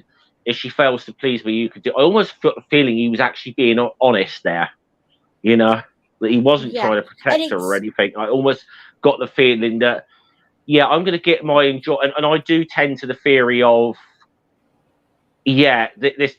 I want her because Indy's had her, and I you know, and what he Yeah. gets his pleasure from the fact that he gets a lot of pleasure from anything you getting one possess. over on I Indy, can not getting the take away. girl. Yeah, it would. Yeah, it, you know, he you know, it's that whole thing. You can't have anything. If anything you have, I'm going to take it away from you. Yeah. Yeah. Which again is a very of its time mentality. Because nowadays, like, the response to that is, okay, if you want my sloppy seconds, take them. Mm. But that mentality of men treating a woman as a war prize almost, Yeah. as a piece of loot. I Again, very much of its time and of the genre. I can Yeah. tell you. I can tell you something now that happened with a friend of mine. Had a great comeback on someone actually who had that attitude. He started when he started dating this girl that this other guy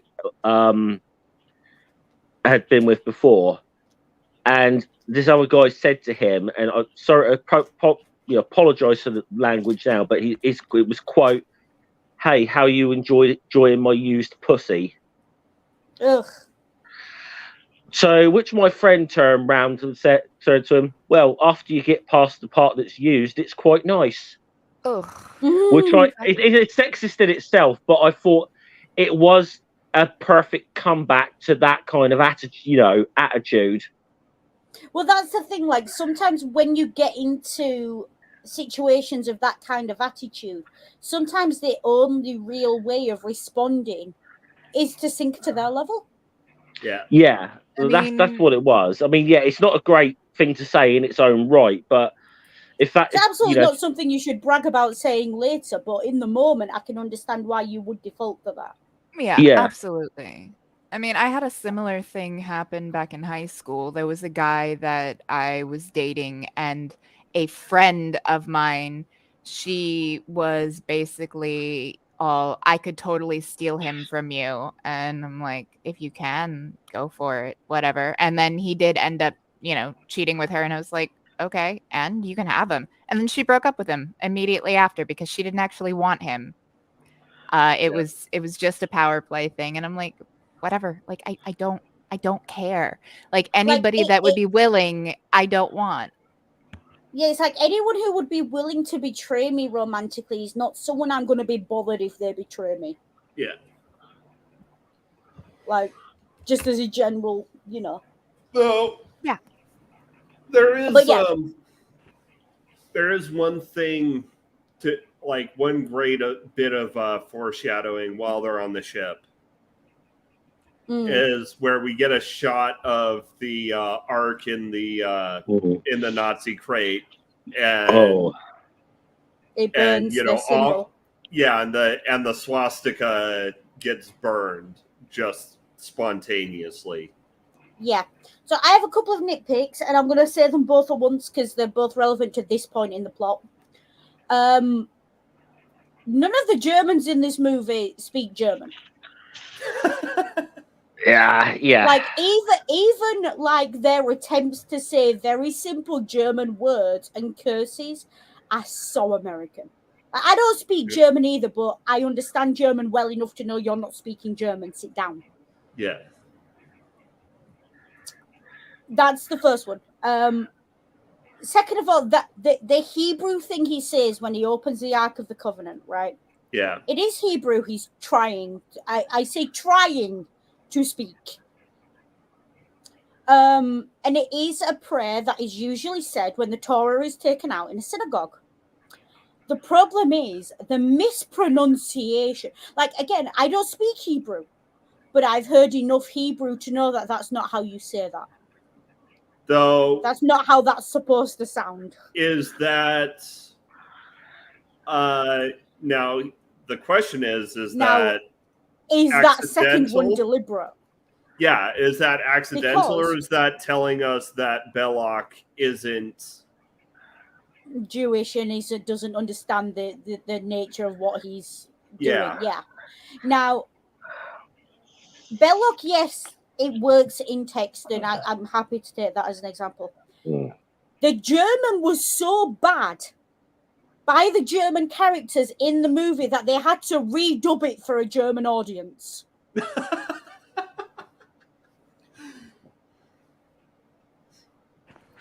I mean, yeah, when you're getting shown up by Inglorious Bastards, like, honestly, oof. Yeah.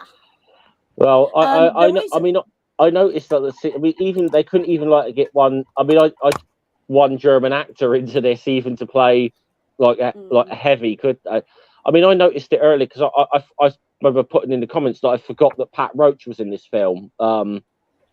Who's a British guy. He's the guy who plays the guy who sort of has that boxing type match with Indy on the plane. Oh yeah, who gets turned into a head salsa by the plane. Yeah. Mm-hmm. I forgot that. Yeah, that's that. He's a but that's a British guy. He's a professional wrestler turned actor. Like even to the point, where Indy attacks the guard, takes his suit, realizes it's too small, then the other guy shows up. Yeah, that had to be redubbed as well, because what he's actually been the guy walks up to him and he's there. The guy's actually speaking incoherent German, and what he's saying, it's a little bit of an Easter egg if you understand German. Because what he's saying is, at first he greets him, he says, "Good day." Then he asks him, "Are you tired? Why are you asleep?" As in, why are you asleep at your post? Then tells him, "Wash yourself, straighten your shirt, so you don't look like a pig at your court martial. Stand up." And as he says stand up, that's when Indy hits him. So, like, when Indy is stood there, like, combing his hair and pretending like he's making himself look presentable, like, he's basically doing as the officer was telling him. Yeah. But that had to be redubbed for a German audience as well, because it was so bad. And, like... Wow. I mean, at some point, you do just have to, like, is it not just cheaper to get an actual German actor?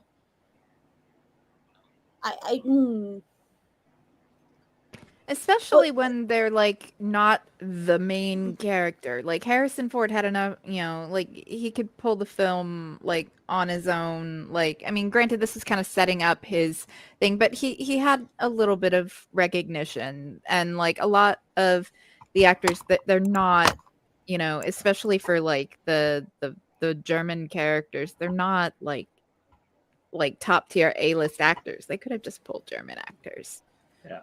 Yeah, like, and a lot of the foreign actors, like, a lot of the Arabic that's supposedly spoken is a little bit, let's call it iffy.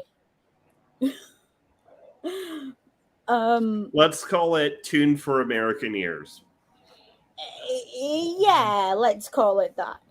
But again, I do like how this movie does not give you subtitles for foreign languages. Yeah. Like, I understand that that's because of the age of the film, but also it's really fun because what it does is it makes you have to pay attention to the context cues to get what the hell's going on sometimes. Yeah.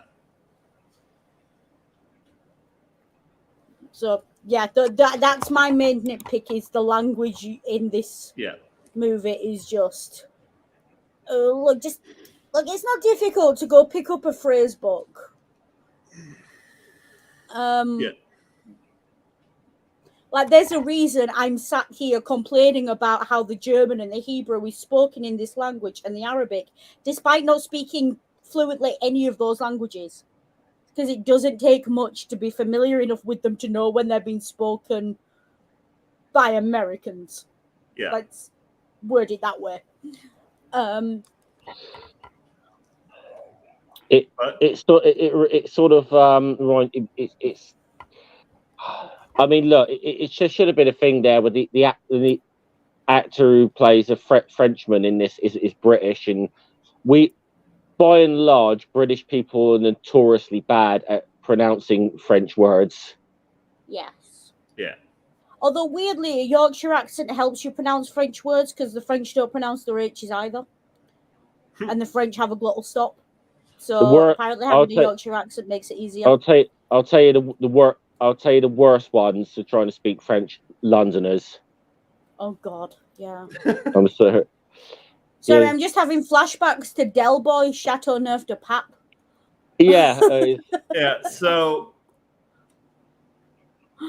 but as we are getting onto the climax, I will have to. Wait. Sorry, I just have to say this.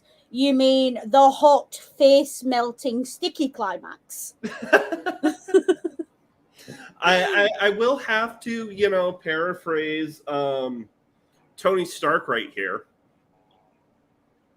saying, "Oh, so you were going to use the sacred artifact of the vengeful Old Testament Yahweh while you are currently genociding his chosen people.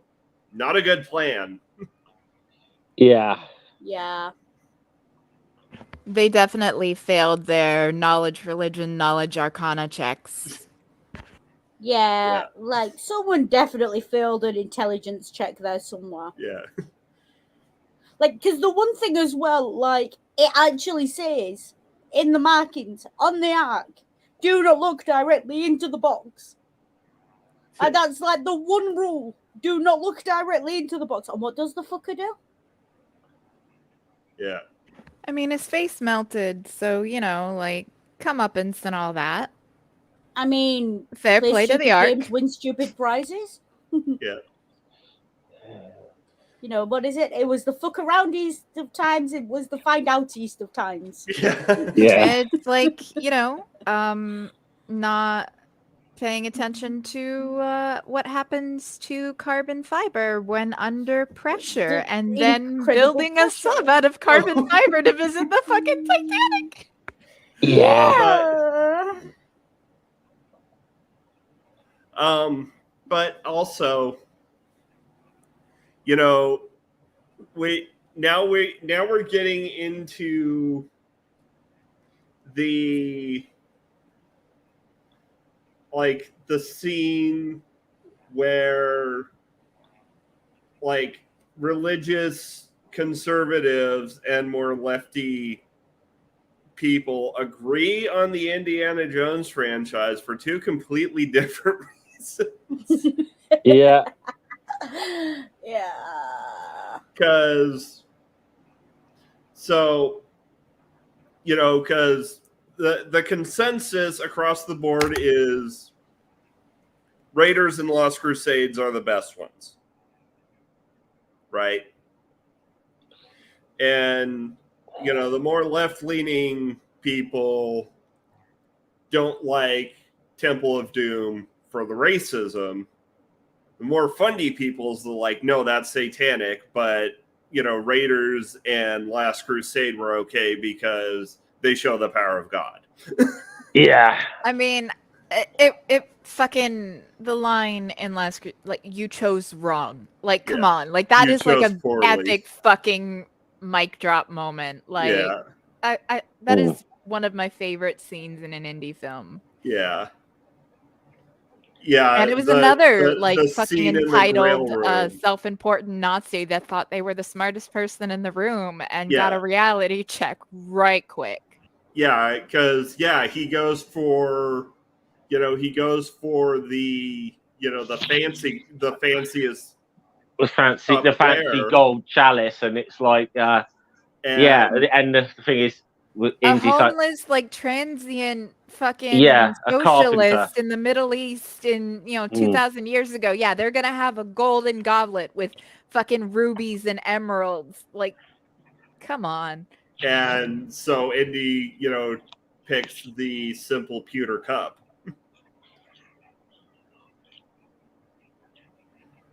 I love that scene. Like, I watched movies with my dad when I was a kid. Like, but then we used to also do marathons of Star Wars. Like, he liked Harrison Ford. And like indie films. It was a guilty pleasure as a kid, like popcorn movies to watch with my dad. Yeah.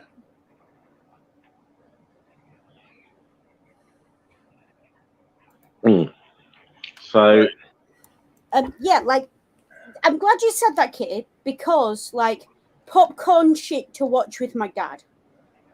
You've just described my entire relationship with Top Gear and the Grand Tour. Yeah. I've never seen Top Gear. there you go. I've never seen it. My dad was in the Air Force. Never seen Top Gear. I am fully aware that you're... like 90% of my love for that TV show is... Yeah, no, Kitty, you're thinking of Top Gun. Oh, sorry, Top Gun, right. Top Gear is a British TV show about... There's basically three idiots reviewing cars. Yeah, never seen that either. But I'm fully aware that 90% of my love... Yeah. Oh, 90% of my love for that show is pure nostalgia. And I'm fully aware of that because that show is problematic as fuck, and I fully appreciate that and accept that. It's okay to have guilty pleasures. Yeah. I mean, I more lean to the Stuart Lee camp on Top Gear, I must admit, but like, fun fact, when they went through the American South, they got like shot at in Alabama. Yeah. I mean, when I would drive up from Florida to Massachusetts to visit family, there would be billboards for South of the Border, which is basically like a fucking kitschy like hotel, like that is basically it's like it's meant to look like Mexico. And there's one billboard that has like sheep and it rotates so it looks like sheep are like jumping over a fence, and there's so many fucking bullet holes in that billboard from people just shooting at it, and they have to replace it every so often. Kitty, the difference is when you drive through the American South, you don't do it with the words Hillary Clinton for president and man love rules okay painted on the side of your car. And what's the other one? Or what's the other one? Or NASCAR sucks. Okay, so look at me and the Caucasian. I am not brave enough, and I am not white enough to do that. Like I will say, like, I am grateful that the caucasity gene skipped me. I have no caucasity. Nope. Like, and so I do not have the caucasity to tempt fate like that. Just like the billionaires in the sub. That was a hell of a lot of caucasity. Nope. Yeah. Nope. Wouldn't catch my fucking white ass down there. Not happening. Mm-hmm. It's like I might be part white, but I'll never be so white I climbed into a Pringle can to go see the Titanic white. Yeah. Like, no. Oh, well, see, it was an all immersive experience. Like I said, they paid £250,000 for the Titanic experience, and they got it. Yeah. Yeah. No, I mean, and hey, kudos to the Titanic, claiming fucking bitches, 5 more bitches 111 years after it first went down, But like, Mm. how fucking, like, it just bothers me so much that people are like, oh, well, they did good things. One, you cannot be a good person and be a billionaire. You have to take advantage of people to accumulate that kind of wealth. So there are no good people that are billionaires, full stop. And two, it is a mass grave for mostly fucking poor people. So it is already twisted, dark, and macabre that these fucking rich yokels decided that they wanted to sightsee a mass grave of poor people. So yeah, no, fuck them. They got what I mean, Well, if you like, want to they fucked around sightsee and a found mass out. grave for poor people, just come to. You can fly directly into Manchester and go see the old poor pits. You don't have to go down to the Titanic. You want to see mass graves for poor people. well, I mean, once again, the 19-year-old was emotionally blackmailed into it. Yeah, no, I feel bad Oh, for yeah, the no, when 19-year-old, and I feel bad for the friends and family that lost people they cared about because, like that, Yeah. it's not on them. They didn't make a stupid choice. They didn't play a stupid game and won a stupid prize. They were just casualties of Yeah. that collateral damage, basically. So the 19-year-old, I feel bad for, but the CEO, nah, like that, it was his fault, like full stop, like his fault. The billionaires, like entitled, nope, fuck that. And like, if you've got the kind of money that you are going to, that you are dropping that kind of money for something like that, you should be sponsoring libraries and setting up scholarships for poor kids, and like there are so many other things you could do with that money. But here's another thing. Like, even the ones that do that are still not good people. Bill Gates, for example, like one, he was buddy with Epstein. I'll just let that simmer. Two, when COVID happened, okay, he fought against he Oxford open basically sourcing the vaccine, yes. yeah. The AstraZeneca vaccine was actually developed by Oxford. They were going to make it open source, so if you had the facilities, you could make it. That would have got a lot more people vaccinated a lot faster, and we wouldn't be dealing with the fallout quite as bad. But he held grant money over their heads and said, no, sell it to AstraZeneca, which he owns stock in, so conflict of interest there. And more people died because they couldn't get vaccinated because of that dick move. So even the billionaires, he's done a lot of things. Like the Bill and Melinda Gates Foundation has done a lot of good in the world, and I will not discount that. But he's still not a good fucking person, and a lot of fucking people died from COVID because of him and his fucking greed. Well, yeah, no, like billionaire equivalent to millionaires in like the 1700s and the 1800s.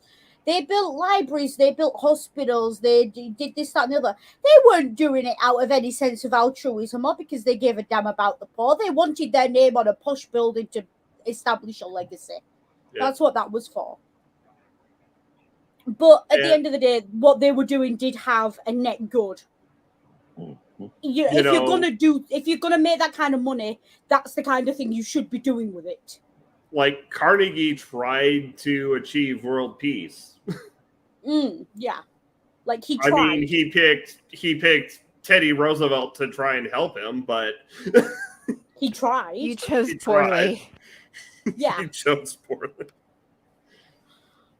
But at least there was this sense of like billionaires these days. They think they did it all off their own backs. They pulled themselves up from the bootstraps. You didn't pull yourself up by your bootstraps. You took the money from Daddy's emerald mine and pissed it up against a wall. Not to mention the fact that it requires slave labor in the global south for even the poorest of Western countries' inhabitants to get by. With the way wages are and the way that wealth distribution is in our current society, most people would not be able to get by if it wasn't for the slave labor of the global south. Yeah, fast fashion, cheap smartphones. Yes. Like that, there is no ethical consumption under capitalism, but that doesn't mean that being a billionaire is as bad as being a poor person trying to get by. Yeah. Like, like if you can buy clothes ethically, like thrifting and non-fast Oh. fashion, great. If you can't afford that and you have to rely on a company like Shein, I'm not going to shame you for it, because if you don't have the money, you don't have the money. Like, but when it comes down to it, the people that are just doing it and contributing to the problem when they can afford to shop sustainably and don't, those are the ones that I have an issue with, not the people that are paycheck to paycheck just trying to get by and make sure their kids have new clothes for school, you know? Yeah. Well, this is the difference, isn't it? Like, it's whether you have the choice. And every decision is complicated. But at the end of the day, 4 of the 5 people on that submersible made a choice to drop $250,000. $250,000 per person to climb into a tin can and go see a mass grave. Like, Yeah. don't get me wrong, there's a massive tourist industry around the cemeteries at Ypres and war cemeteries and things like that. And that's a little bit macabre as well. Like, do I find it a little bit icky that you can book a tourist, like you can book a tour of Auschwitz? That's a little bit icky to me. But I understand why, because the main point there is education and passing on the message, not Yeah. making money off it. And that's And the difference. even because we, when I went to France, we toured the cemetery at Omaha. Yeah. And, the atmosphere there is very much just solemn respect for the dead. Yeah. Whereas this, it was gawking. Like, there Yeah. is no reason to... Like, the submersible they were in didn't even have proper windows, so they weren't going to see shit anyway. Mm-hmm. Like, I read something, and I don't know how accurate it is, because, when things come out in the first few days after something, the accuracy is Well, questionable. But yeah, I think have to be heard... honest, I think we should stop making jokes about this, people, this I'm not Titanic. making a joke, if you'll let me finish, Nah. Scummer. Oh, sorry. Oh, go on. I'm not making a joke, if you'll let me finish. Someone released a tweet that said that submersible wasn't about going to see the Titanic. What it was a proof of concept that you could send a submersible to depths that could drill for oil, which makes way more fucking sense to me, from a logical point of view of why you would have something like that exist. Don't know how accurate it is, but that makes way more sense to me. And makes it even more, and makes the flagrant ignoring of safety issues even more understandable and morbid. Yeah. Well, but I just want to say though, I don't think we should be making jokes about this submarine thing, because, as my opinion, it's a really new depth to sink to. I think I'm sorry. I had our some last sorry. word on this topic should be a reminder that safety regulations are written in blood. Yeah, they're there for a reason, and when you flout them, bad things happen. And usually it's the poors that end up paying the price for deregulation, but this is one of those rare instances where the people responsible are the ones that pay the price. Yeah, and I will say, right, that 19... I've genuinely seen friends saying, look, the fact that the 19-year-old was on there is horrific. And it's bad. People being called bootlickers and billionaire stooges for saying that, because apparently being born to billionaires is a crime in and of itself. Like, who knows what that kid had grown up to be? Maybe he'd have given it all away. You never know. You have no way of knowing. He could have ended up a complete douche nozzle because of wealth and privilege. It does tend to lead that way more often than not. But he could have also been very altruistic and actually done something good. You don't know. He was 19. He was 19. He didn't want to be there. He was emotionally blackmailed into it. And at the end of the day, he was there so the CEO could look at his rich people and say, look at me, aren't I a family man spending Father's Day with my stepson? That's what he was there for. He was the CEO's piece of propaganda. and he died for it. And if anyone in this story is a sacrifice to the greed of corporate, capitalistic inhumanity, it's that boy. Yep. Like, he Totally was agree. sacrificed to. I have no disagreements. Mm, No, on fully agree. no, I mean in regards to Native Atheists' comment. Well, Hold no, that's Shot a by good song Sublime too. is a great freaking song. I Yeah. wouldn't know. I've not heard it. I'm gonna go but- pop some tags. I've got $20 in my pocket. Oh yeah. Oh god, no, that song drives me nuts. Personal opinion, I can't stand that song. But like this situation from, like, I absolutely will point and laugh at the 4 billionaires who dropped $250,000 each to be on that thing. Yeah. Because you people should have known better. You should have known better. Like, how do you accrue that much money and have that little common sense? Well, I mean, a lot of it comes down to being generational, taking advantage of other people, grinding up the pores into vats of oil so that you can grease the wheels of capitalism. But you know, like, there comes a point where more money than sense, literally more money than sense. I actually made this point on my TikTok that it's when you have that kind of money, like, nobody tells you no. You just throw money at it and at a problem and it solves it. So you kind of lose your survival instinct. And it's like the ocean doesn't give a shit how many zeros are in your bank account. Like, it really doesn't. Like, you can't throw money at a problem like that. Like, if they had done it safely and they had built a craft that, you know, was better designed, didn't flout safety regulations, maybe they could have done it. But you absolutely can throw money at the problem of, I want to go see the Titanic in a submarine. The way to do it is by throwing way more money than they actually did it to make sure it's actually fucking safe, instead of being blinded by the potential for profit over everything else. Yeah, it's I think what's so indicative is they cared more about the money than they did about the human lives. Yeah. And that's why people are pointing and laughing at it. Because normally it's not the people who cared more about the money than the human lives who pay in their human lives. Yeah. But rip that poor kid, you know? Yeah. Like, that poor kid, like, he is innocent in this, and he should be, like, you can't even let him rest because there's not much. Like, I watched the press thing of this, and when someone said, "Are you going to try and recover the bodies?"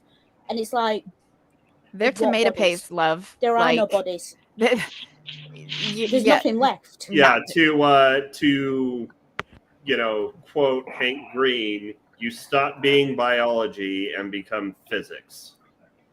Yeah. Wait, has Hank Green done a video on it already? Well, I'll no, it was a tweet.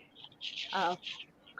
I'll just say this before I think we should probably get back to the topic in a minute. But I mean, I'll just say this about on this, that I think there's something wrong with the media when they spent so much time focusing on this sub thing and these billionaires and said barely a fucking word about what happened in the Mediterranean a couple of weeks ago. Yeah.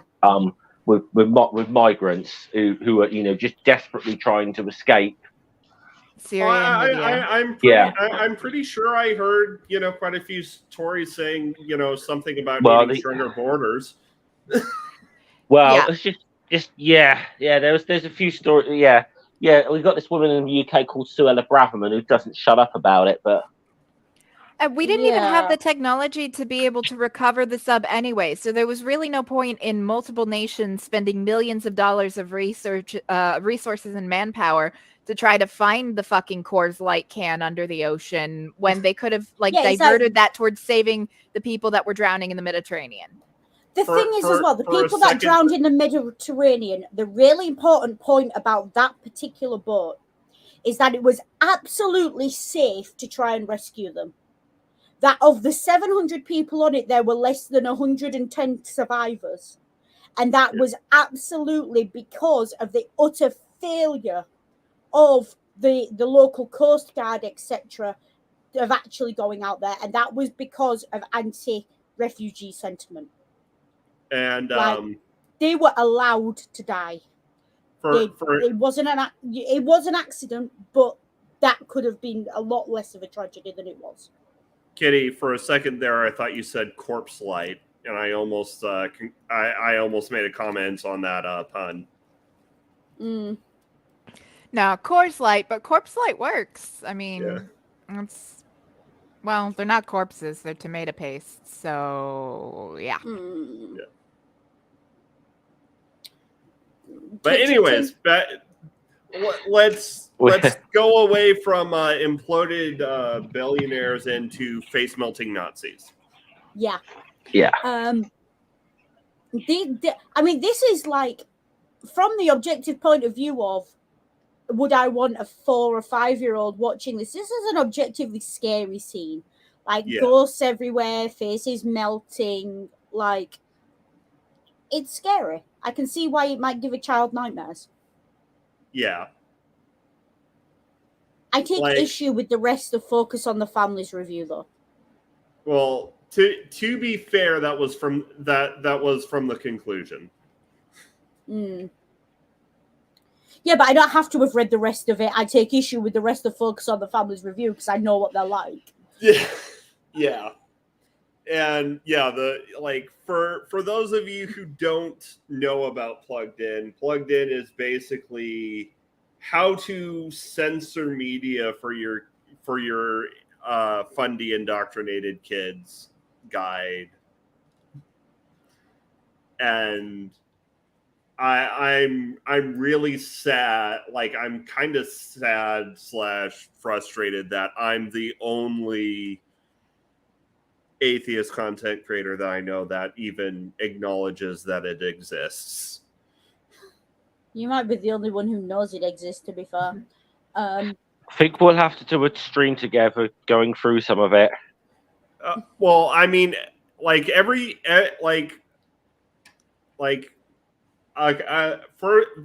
have been quite a few episodes of Media Musings where I've pulled up the Plugged In review for the movie we're discussing. So, okay, it's an objectively scary scene. Like, the scariness stands up. The CGI is fucking awful, but what do you expect? It was 1981. Yeah. Like aside from the Angels of Death, like I'm pretty sure most of that was practical effects. Yeah. There was some of the blue light before the lasers kicked off was CGI. Yeah. But most of it looked practical. Speaking of like historic cinematography and techniques, pre-digital aspect ratio. Yeah. Like, wow. And I'd forgotten what movies look like when they're not in widescreen. And that was because most movies re-released today either on streaming or they get remastered into widescreen. Right. But even still, like, you can tell when a movie was not filmed in. Yeah. And I'm going to say, I miss the aesthetic of movies actually filmed on film. Like, the depth of color, and like they stand up a lot better than like even some early digital movies. Yeah. Indeed. And it's the thing with technology. Whenever there's a new technology, there's always a step back in the quality of the thing the technology's for. Yeah. Because the technology has to be established before it. Like, when you buy into a new technology, you are not buying into an improvement on the old. You are buying into the promise of future improvement on the old. Yeah. Like, that's why we were all waiting in the late 90s before anyone bought a DVD player, because early DVDs were not great. Oh no, they were awful. Yeah. Or kind of like the whole Blu-ray versus HD DVD fight. back in the day. Oh God. Like, if there are any Zoomers in the audience right now. Oh gosh. Okay, Just plug your ears, and all those old fogies will sit and be nostalgic for a bit, and Ring will wave at you when it's okay to listen again. okay. Well, look, I'm a very like you lot talking like you're old. I can remember the fight between VHS and Betamax. The only reason that my VHS won over Betamax was the superior product, but VHS was used by the porn industry, and that is why it won. Look, anything that is used by the porn industry will win. Why do you think OnlyFans is so big? Yeah. But no, Betamax was a superior technology to VHS, but porn chose VHS, so VHS is what we got. Mm-hmm. It's like, why do you think Bitcoin never worked out? Because sex workers and the porn industry did not use Bitcoin. Like, because they knew it wasn't good for them. Yeah. Like, I saw, like, when it started collapsing and everyone was like, no one could have known. It's like, every sex worker I know knew.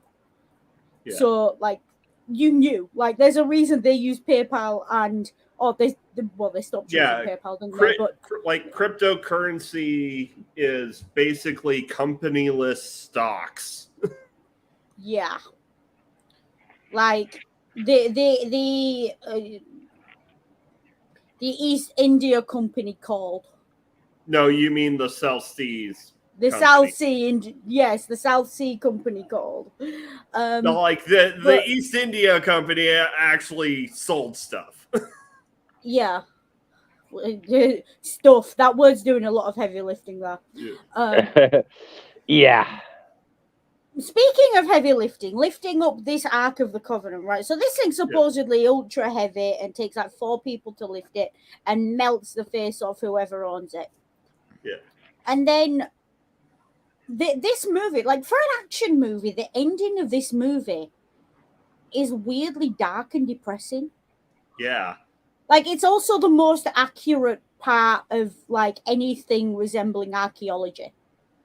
Yeah. It's being like it's being seen to by top men. Yeah. And what it actually is stolen by the government and put in a storage room somewhere, with a random label on it. Like, yeah, buried, like never to be opened again, kind of thing. Which is the whole idea. Which, to be honest, probably the most with something like that, probably the most sensible thing you could actually fucking do with it if you've got it. But There is one thing that does concern me about this movie, though, like, from a modern perspective looking at it.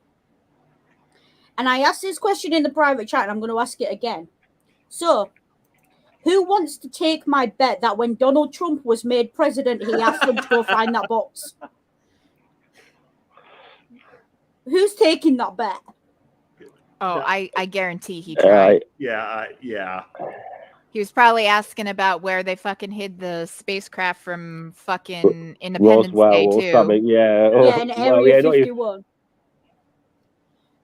And Native Atheist Noodle does have a YouTube channel. It's just not active. Yeah, I do have a YouTube channel, but I don't make videos because, frankly, I don't have the spoons. I do this every week, and this is my contribution to the community. Like, there are some videos on it, but yeah, it's not active. That's kind of how my YouTube channel is. I have like a couple of little things on there, but I'm not really. I come on streams. I don't really make content on YouTube, but I do make stuff on TikTok. Most of what's on Noodle's channels are some of the Asterix review streams we did together. That's the vast majority of it. Yeah. I mean, there are other things, but I would say that is the overwhelming majority. Yeah. So it is what it is. I'm not. Look, being a YouTube personality channel person is Ring's thing. I just Yeah. tag along for the ride. Like, I'm just here to offer my tuppence worth and like. Now, Inflation, though, your tuppence is worth like way less now, apparently. Yeah. now, Hmm. Kitty, Yes, dear. question for the other TTRPG nerd in the panel. Okay. Was I the only one who thinks that like maybe Call of Cthulhu-esque Indiana Jones TTRPG called Top Men would be a good idea? I could totally see it. Yeah. But then again, I also like kind of vibe with like the fucking crackpot theory that Yahweh and like Christianity, it's really just like fucking Cthulian, like old one type thing. Because I mean, if you look at what angels are supposed to look like, that's some fucking freaky Yeah, but Lovecraftian shit. So like, yeah, basically like think like a 1930s like Delta Green type game where you're I'd play it. government agents like hunting down like mythos type artifacts called Top Men. Yeah, Okay, I'd play it. Build indie in D&D. How would you do it? Okay. Ooh. I'd say probably I'd say he'd probably be Like a rogue artificer, maybe? well no, I mean you could easily get the feel of indie like because like you can get the feel of like Indy's pistol with like a hand crossbow. So I'd say probably, and Indy's not very gadget heavy. Yeah, that's true. I'd say probably Indiana Jones would be, I'd say maybe an inquisitive rogue with a dash of Battlemaster Fighter for the whip tricks. I mean, yeah. I would have said he's got a couple of levels in Ranger. I mean, I could see that too, you know. Maybe Scout Rogue then, because that's that's a good way to get Ranger flavor without without Ranger kit. without doing Ranger spell stuff.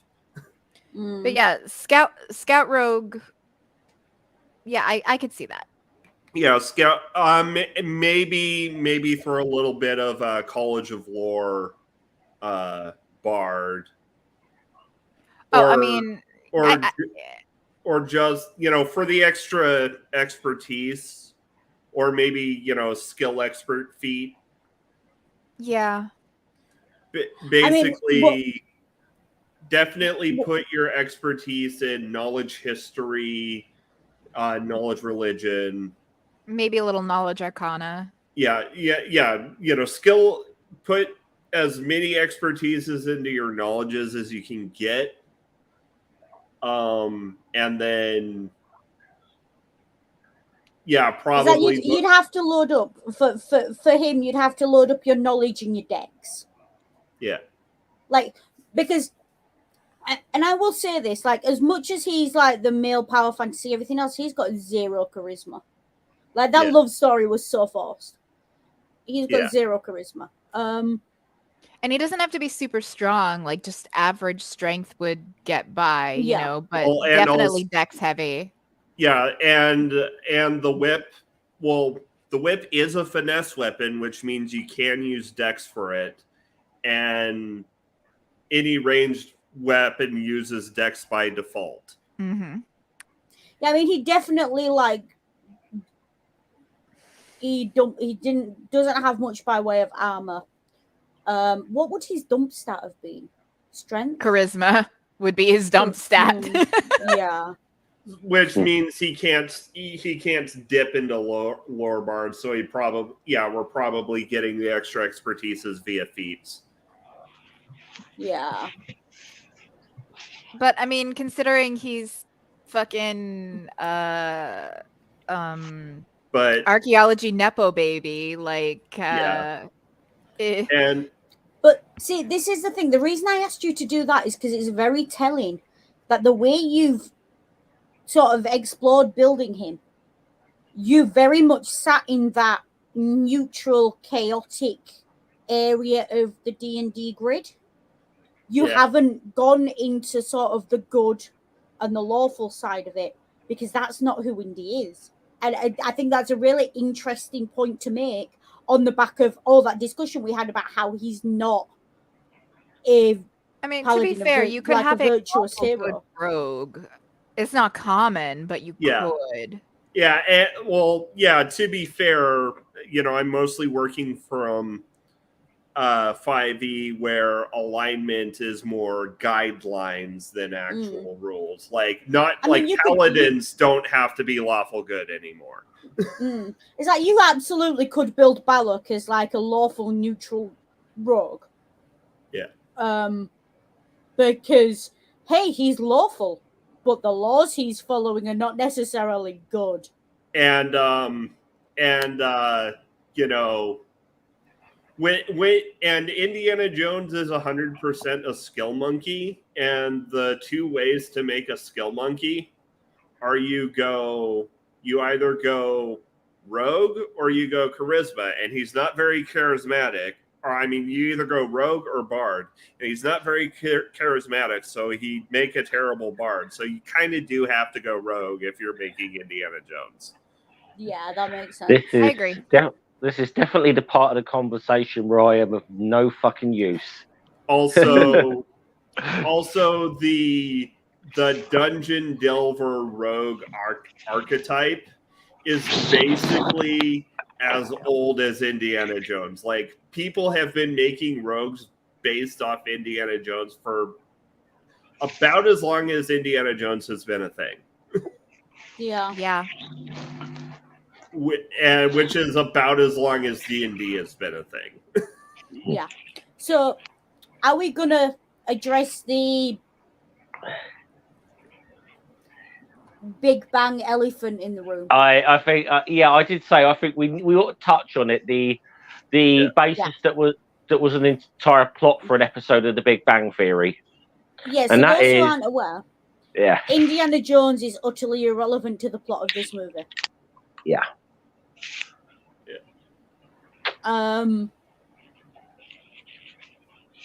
Yes, functionally he's irrelevant to the plot of this movie. Like, this movie goes exactly the same way with or without his involvement. Well, yeah, the But- Nazis are going to melt at the end regardless. Yeah. And then the Americans are going to show up, stick it in a box, and put it in a warehouse. Regardless. Well, actually, now that I think about it, like Indiana's involvement on the plot only really leads to like a bunch of senseless death. Yeah. Because like, mostly those are atrocities committed just- by him murdering mooks. Fucking, he's walking, what is Well- it? Murphy's Law. Well, because think about it. If Indiana wasn't involved, the Nazis would show up at Marianne's bar, buy the amulet off her, and find the Ark faster, which means If she sold to them, but you have Yeah. to assume Oh, she would well, if she. Well, the thing is, we also know they would have tortured it out of her Either if she way, hadn't yeah. sold. Yeah. But yeah, that's details. So he's there purely as like, this is what I mean by he's very much the archetype of America. Like, he's there purely as a destructive force. He's in a foreign country trying to do things that suit his sensibilities, and all he's doing is causing explosions. I mean, I hate to say it, I but mean, they probably would have been able to figure out that Marion had had the headpiece of the staff of Ra, given how Marion was, Abner Ravenwood's daughter. Yeah.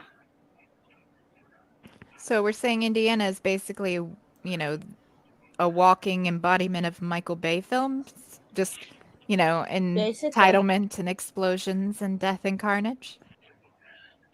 I mean, yeah, basically. Kind of, yeah. Because like the love story makes no sense, because her trying to like see to his gunshot wound should not have led to a kiss, because that's not how that works in real life. Yeah. Especially after she spent most of the movie angry at him because like she was 16. Yeah. Well, And not presumably only, he was younger, like presumably he was in grad school yeah, Yeah, at so the early time. But even 20s. still, that's still a decade.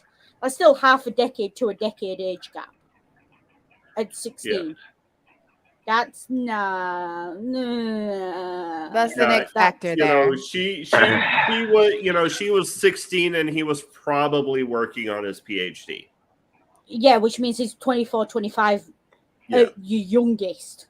Which, look, she's 16. Under UK law, that's the age of consent. So I wouldn't have necessarily said that was an issue, especially in the 80s, except for the fact that it was an issue for her.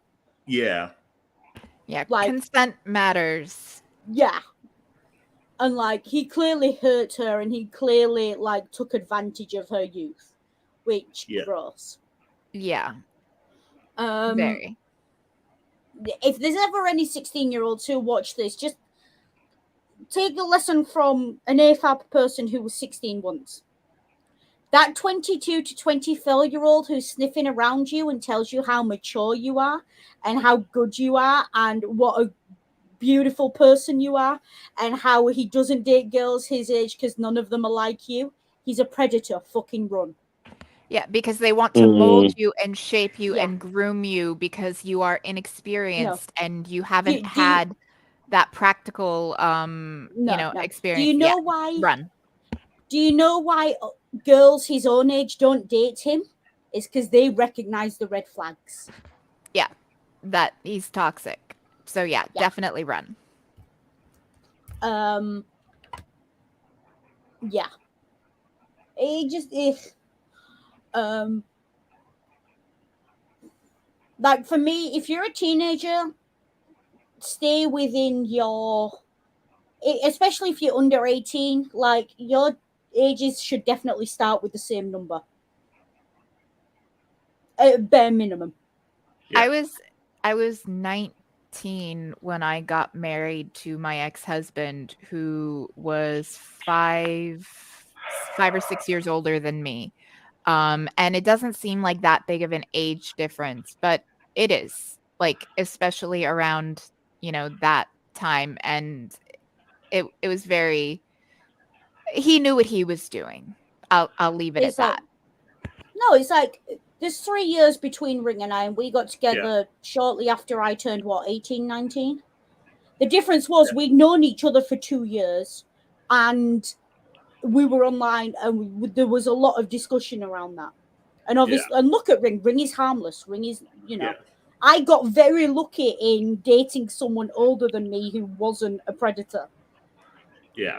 Just be careful. Especially when he's like a favorite work colleague or student of your parent, because that power dynamic is just that's all over the place. Is that? Yeah. Like, you absolutely know that part of the reason he was sleeping with her when she was 16 and he was that professor's PhD student is because he was thinking about who's marking his thesis. Yeah. Like, no. There's a reason tutors didn't date their students. I mean, you do get the feeling that his falling out with Abner was connected with the fact that he slept with Marion. Yeah. Because it was supposedly 10 years prior. But he is more than old enough that he's been a PhD for at least 10 years. Yeah. Like, he's in his 40s. So, but again, something that was normal or normalized in the 80s, whether it was right or wrong. Like,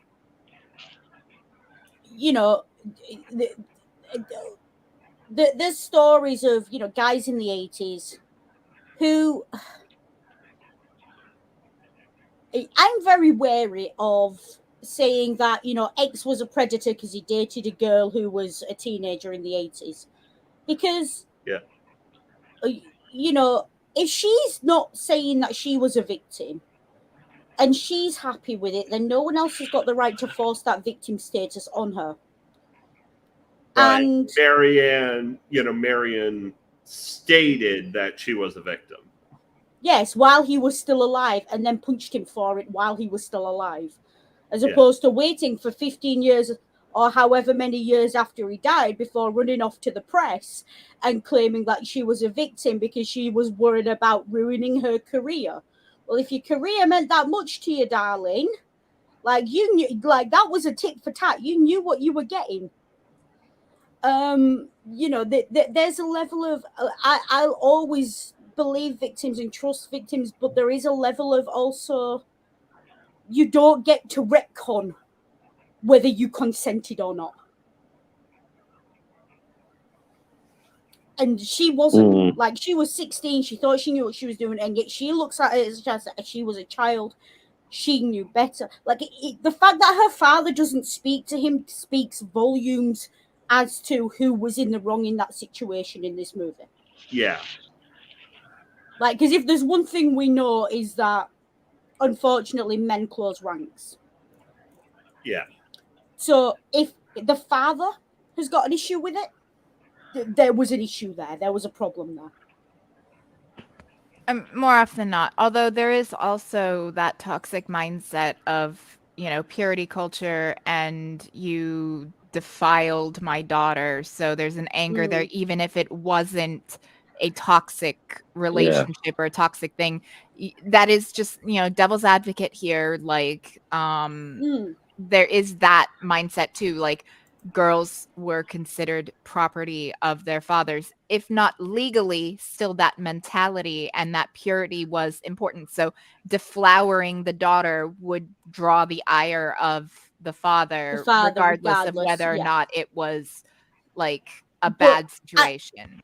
I think there's a difference between you were a bad boyfriend and therefore I'm not keen on how you treated my daughter, to I am not going to speak to you or reach out to you for 10 years after you were my favorite student because of what you did. Like, those are two very different levels of response. No, absolutely. Absolutely. I was just saying, devil's advocate, nothing is absolute, shades of gray, like all that. Like, I just wanted to toss in that little nugget that, across the board, it might not always be. I'm glad. Yeah, I'm glad you did, Kitty, because obviously at the end of the day, we don't actually see Abner Ravenwood as a character on screen. He's referred to, so we don't know exactly what. Well, his reasons. He was pissed off about, and probably rightly so, about what Indy did with Marion, but we don't know precisely why he was pissed off, because it may have been for number of reasons, but it's different, protective reasons or misogynistic reasons. It could go either way. Could go either way. Given why not both? ¿Por qué no los dos? ¿Por qué no los dos again? And but we do know, we can infer that Marion's relationship with Abner was good enough that she's that she feels she still feels that that there is still some still good she's still keeping the the amulet, the head to the staff of Ra as an amulet around her neck. If, and either because she knows its significance or she still feels a personal connection with her father. Again, why not both? Yeah. Yeah, and I mean, certainly the way that she spoke about her father, like, it does, it does seem like there was some genuine affection between, the two Yeah. of them. The Yeah. way she's not talk, she doesn't seem to be talking negatively of her father at all. Mm. And she has no problem talking negatively about men she has issues with. Mm. Yeah. Or punching them in the face as and when they deserve. But this is the thing, like, she fully grasps that what happened there. But, and this is the thing of,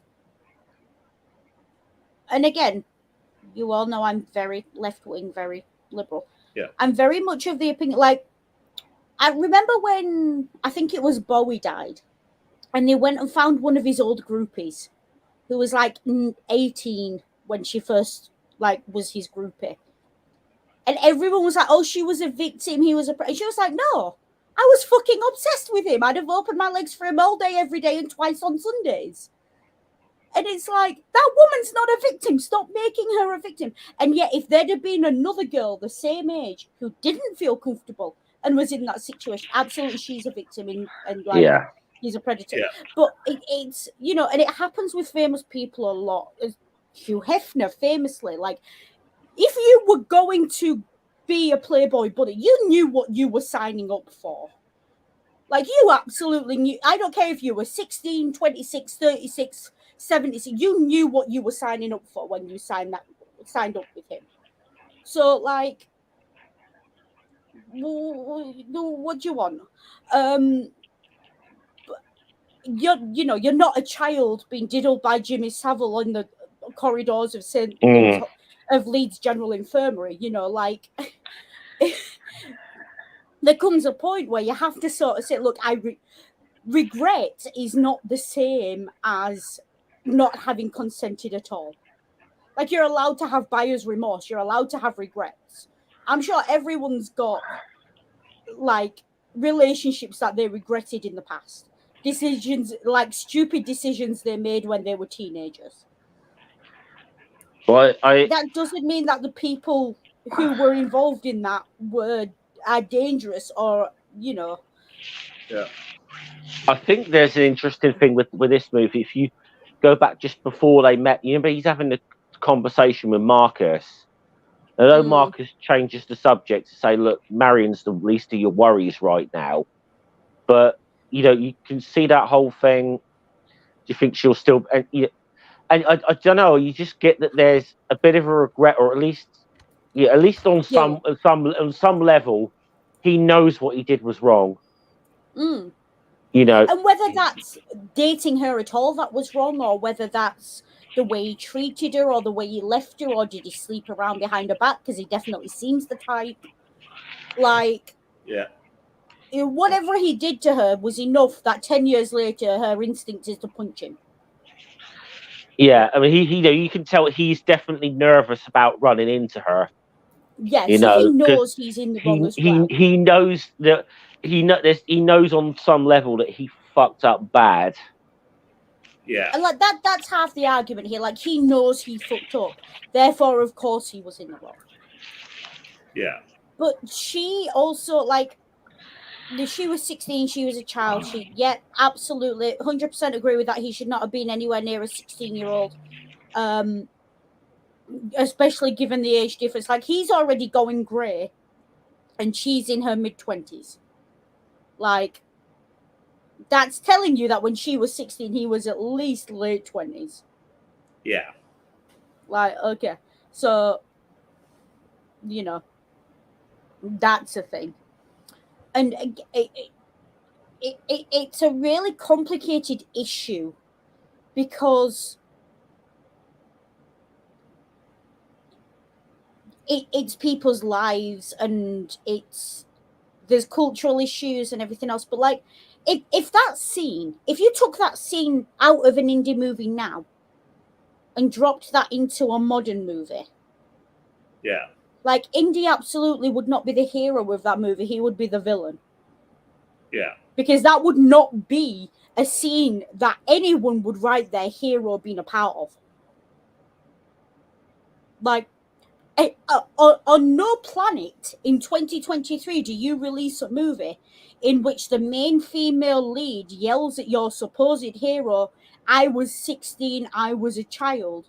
And he comes back at her with whatever it was he said, like, and she says, and you knew it was wrong. Because the insinuations of that alone are just, like, when she said, it's very telling that she says, I was a child.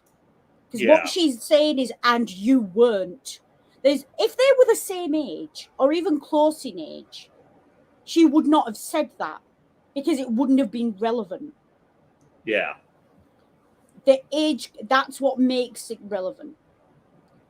And it's very, like, it's gross, and it's one of those things where, again, it's a cultural change. Like, in the 1980s, if you were a middle-aged bloke who had teenagers screaming your name and chasing after you and wanting to sleep with you, that made you a man's man. That made you, that made you a Hugh Hefner type. That made you suave and like James Bond, and I made you all these things. Now people will look at you and be like, yeah, I'm not leaving you anywhere near any child. Yeah. Times change. That doesn't make the move. Like, and again, I'm pointing this out, and I've done it repeatedly on this stream.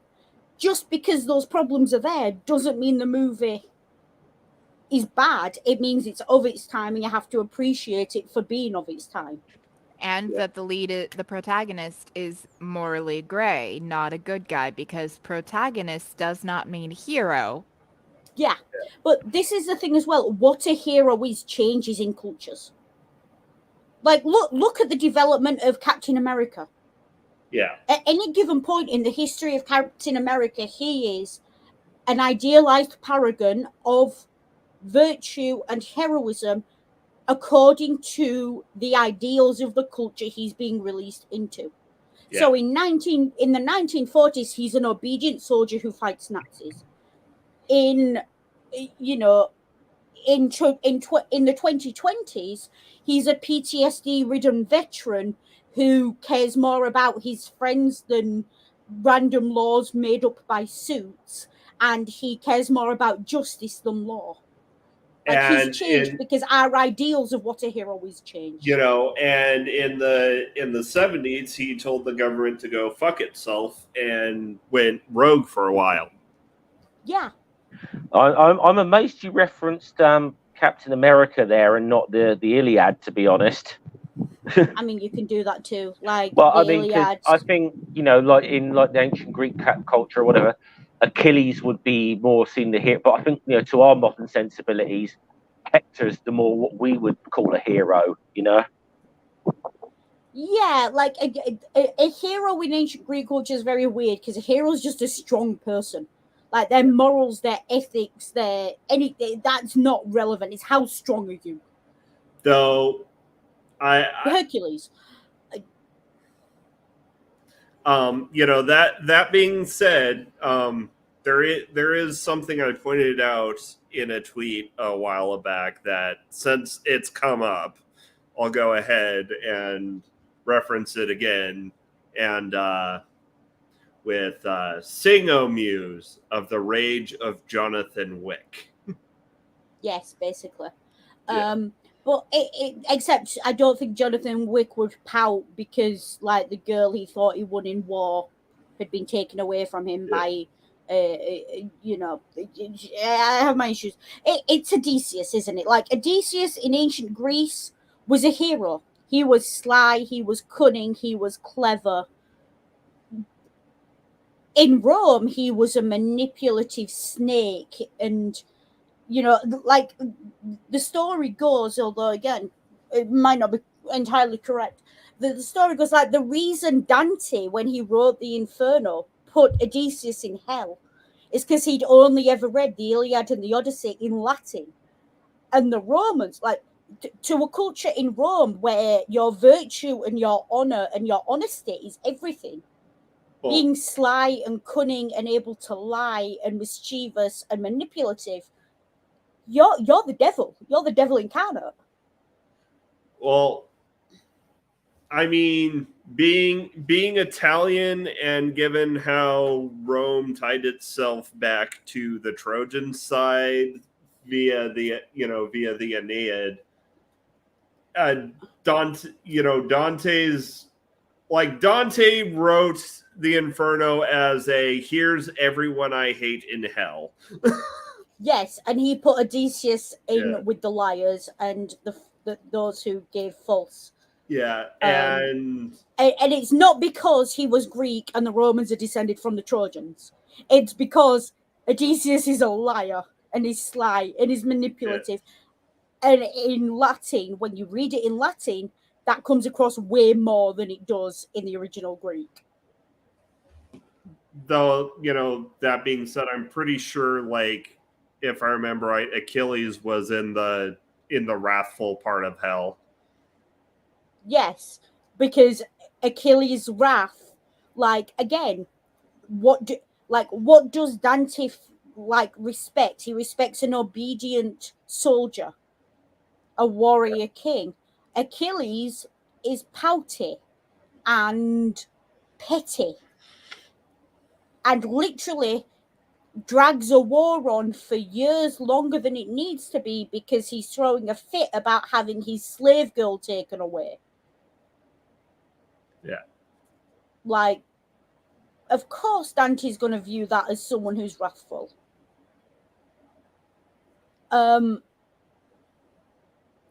It is what it is. And again, it's that cultural difference, right? It's like, as you know, even within England, you can say, like, what I value as a northerner in England is different to what a Londoner values, is different to what the Scots value, the Welsh value, although they're not part of England, but they're part of the UK. And what we value in British culture is different to what Americans value, although, again, that's... Hell, you've seen me and Noodle disagree on our opinion of Superman vehemently. Yeah. And again, your politics, like, if you show something to a left-wing audience, they're going to have a different reception to a right-wing audience. And a lot of media literacy is understanding media reception. And this is why I was saying you have to understand that this movie, when it came out, was not a satire on the genre, was not lampooning the racist tropes it was showing. This movie was just a straight up, this is of its time movie. It was not trying to say anything intelligent or deep or poke fun at, something it had a problem with. It was not trying to be satirical. But culture has moved on so far that the only way to enjoy it is by viewing it through the lens of being a satire. Or through the lens of an example of 1940s, 1930s pulp adventure. Yeah. Yes, but again, there's a reason that 1930s, 1940s pulp adventure was being released into 1980s cinema. This is the era of the A-Team and all those other, like, Rocky and just mindless action flicks. Well, though, I mean, Lucas's MO as a director was very much, at least in the 70s and 80s, was very much taking taking inspiration from the media of his childhood and presenting it to a contemporary audience. Yeah. So, and that doesn't necessarily mean that he's presenting it critically or satirically. He's just presenting it. He's showing people what he likes. And there's nothing wrong with that. And, you can read it as a satire if you want, but there's nothing in the context or the text to really support an argument like that. Yeah. If you want to read it like that because it makes it go down easier, by all means, go ahead. But like, understand that you're reaching a bit. Yeah. It's one of those where sometimes you can look at a movie and you can be like, you can say this movie was trying to be progressive for its time. This movie was progressive for its time. But it's also okay to say it was progressive for its time and it's not progressive anymore. Yeah. In fact, it's backwards now. It's okay to say that because that means that as a culture we've moved forward, which we should be doing. Well, it's like, I mean, I know we haven't done it as a topic on here, but I know, like Noodle and I, we've talked about the film Zulu. We could see what they were trying to do at the time was to present, something that's a little bit anti-racist. But you look at it now, it's like, And you it's yeah. you get the other impression, And this is like, again, part of media literacy is understanding the context of the media you're engaging with. Yeah. Like a book that came out, let's say in the late 90s, is not going to be as progressive as a book that comes out this year. Depends on who writes it. No, it's just not. It's just not, full stop. Because there are things that were just not known in the late 90s. They were just not known. They were not relevant to the topic at hand. They were not part of the zeitgeist of the era. I mean, the most progressive media from the 90s is probably still going to be more progressive than something that a MAGA but propagandist what I'm saying would is, produce. If you are comparing the most progressive of 20 years ago to the most progressive of today, you should see progress. Fair enough. That's the point I'm making. Like, you absolutely, like, you can take the worst media that's produced in 2023 and compare it to the best media from 1986. I don't know, I pulled a number out of thin air, right? And yes, in that situation, they're going to seem a lot closer. Like, if you take the best of the old and the worst of the new, you're gonna see less progress there. But that's an apples and oranges comparison. That's an fundamentally dishonest comparison to make. Yeah. Like, if you said to me, compare the best-selling book from 2001 and 1953, I fully expect that there will be progress made there. But if you then say to me, take the best-selling book from 1953 and also this like self-published racist piece of like interracial erotic fiction that someone put on Kindle Unlimited and like has spelling errors every other, like, that's not a fair comparison. Yeah. And so you have to make the comparison. Like, it's perfectly valid to take something like Indiana Jones, the first movie, and compare it to the movie that's going to come out. Yeah. And see, has this progressed? Has this changed? Because it's part of the same franchise. It's got the same sort of, the same sort of background in it and everything else. It's got the same sort of money thrown at it. So you can say, yes, these franchises that are long-lived, they very much do become reflections of the time that each particular episode is released into. Yeah. Doctor Who, for example. If you look back at old episodes of Doctor Who, they're not progressive. They're not politically progressive in the slightest. No. But especially when you compare them to modern Doctor Who, which is a fair comparison. But if you compare historic Doctor Who to modern, like, Focus on the Family cartoon number 7, like, that's not a fair comparison either. Like that, I mean, this is also kind of getting into the, quote unquote, when did Star Trek get woke argument. Star Trek has always been woke. You just weren't paying attention. Yeah.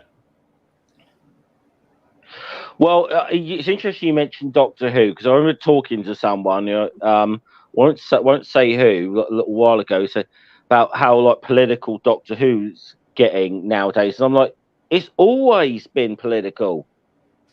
It's always done things. I mean, the Daleks have always been like an allegory for fascism. I mean, you look at even some of the stories like like in the late era of like classic Who, like this. So if anyone remembers the story, the Happiness Patrol, that's a dig at Thatcherism. It's a blatant dig at Thatcherism.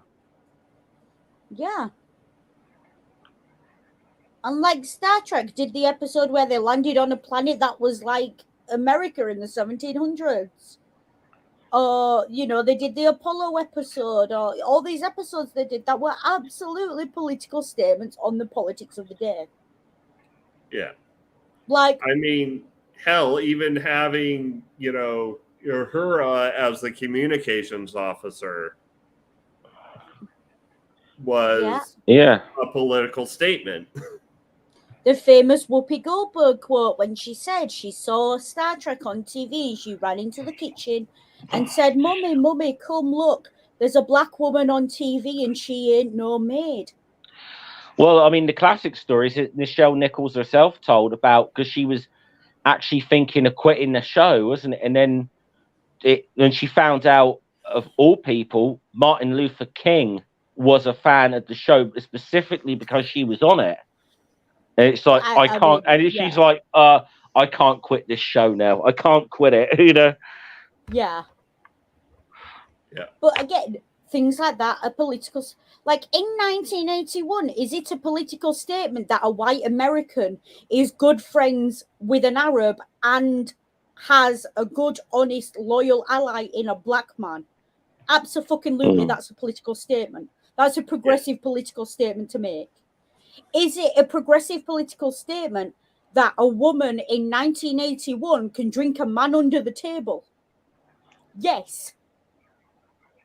Because that's what the politics looks like of the time.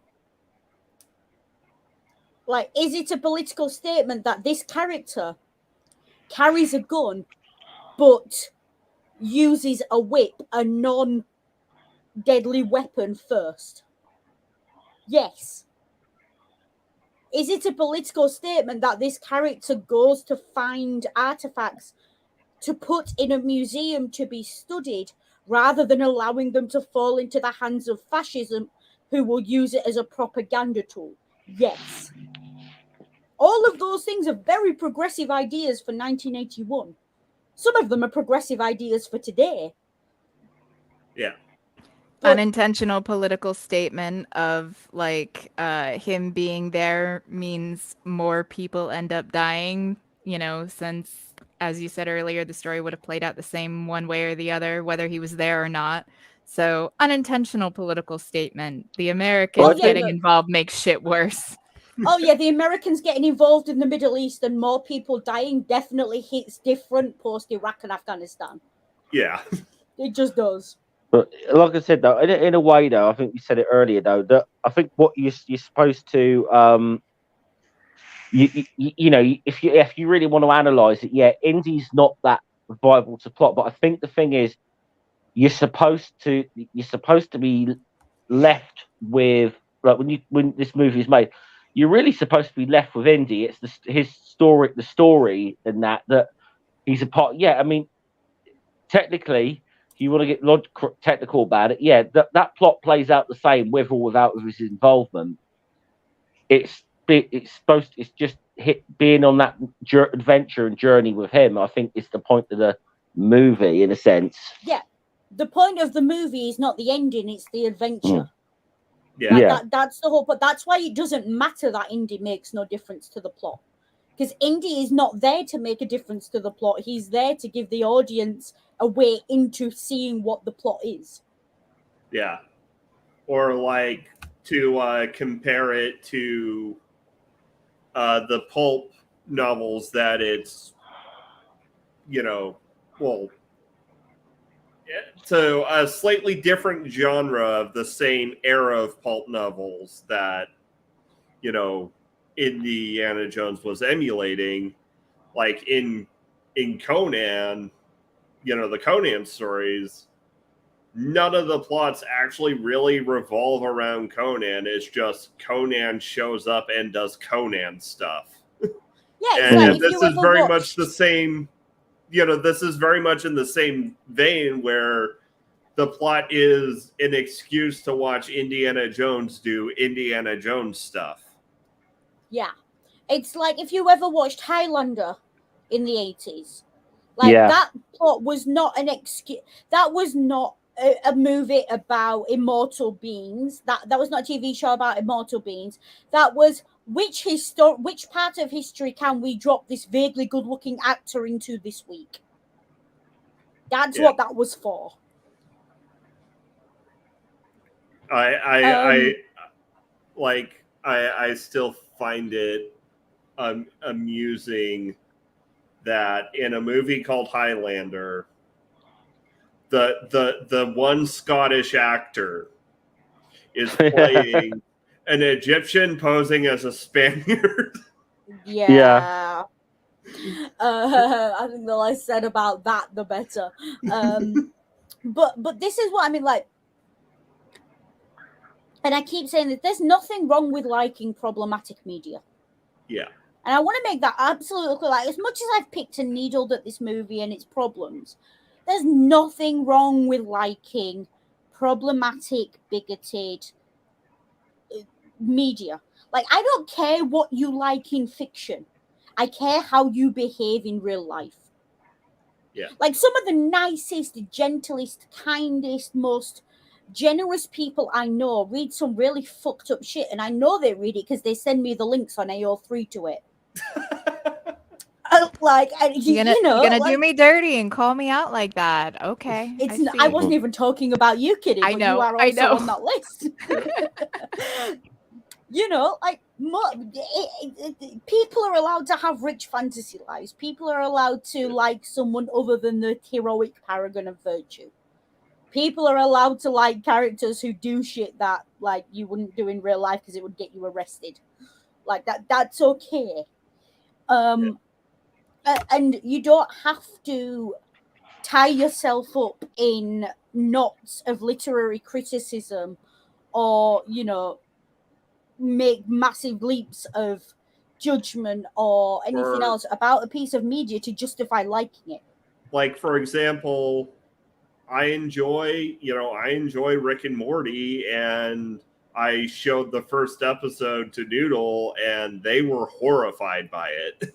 I just looked at it and I was like, this is not for me. No. Yeah. It's not for me. And that's fine.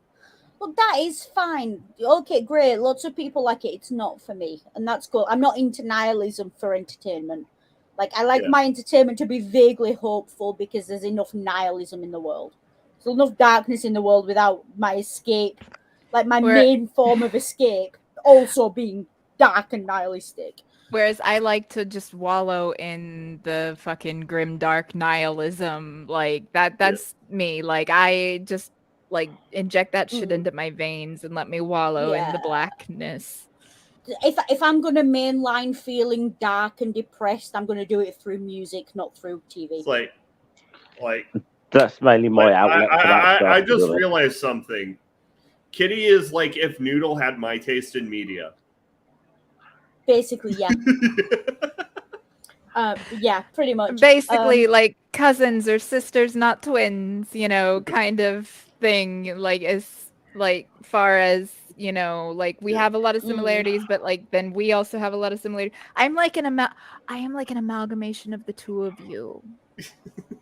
Yeah, that's kind of scary to think. I actually made the joke to my partner that you guys had basically adopted me, and when I was like, oh yeah, Ring and Noodle, and like, what are you gonna be, earring? And I'm like, fuck you. And we had a little giggle about that. It was hilarious. Go. Like, and this is the thing as well, like, and I say all of this, and Ring, put the banner up. Put the banner up. I'm going to go there and I'm going to mention the channel Punching Bag. Yeah, okay, hold on. That shit was progressive in the early 2000s. Kind of. Kind like, of. For the majority of its mostly white audience, it was progressive in the early 2000s. Like, it was good. it was a positive force in the world. You don't have to retcon the fact that you were a Harry Potter child and you knew your Hogwarts house just because she's turned out to be that. Terrible. I'm going to say that see, because I mine's, don't want to be sued. yeah. But See, mine. that. See, mine. My one isn't JK, but it's someone of a similar ilk. I love some of. I'm sorry, I love some of Graham Linehan's comedy shows that he's written. Are bloody fantastic. We didn't John know Cleese. he was good. Yeah. Although John Cleese always was a bit of a dick. Yeah. Yeah. I know I mentioned it to Noodle. I don't think I've brought it up on any streams, but have you heard about what's going on between John Cleese and Eric Idle?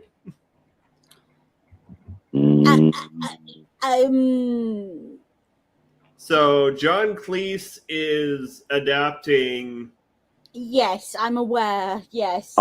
Is adapting the Life of Brian to a stage show. He's written out the final song of the movie from the stage show because Eric Idle owns the rights to it. Yeah. Yeah. Oh, I didn't know it was because Eric Idle owned the. He wrote the song. But Eric Idle wants nothing to do with it. Yeah. No. We also and here's the thing. If you try and do anything based on the life of Brian without that song, it's gonna fail. It's gonna flop because that song is the life of Brian. That song is 2 century. That song you can't. You have to end it with that song. Mm-hmm. I mean, yeah. Oof. That's gonna be a shit show. Yeah. Oh yeah.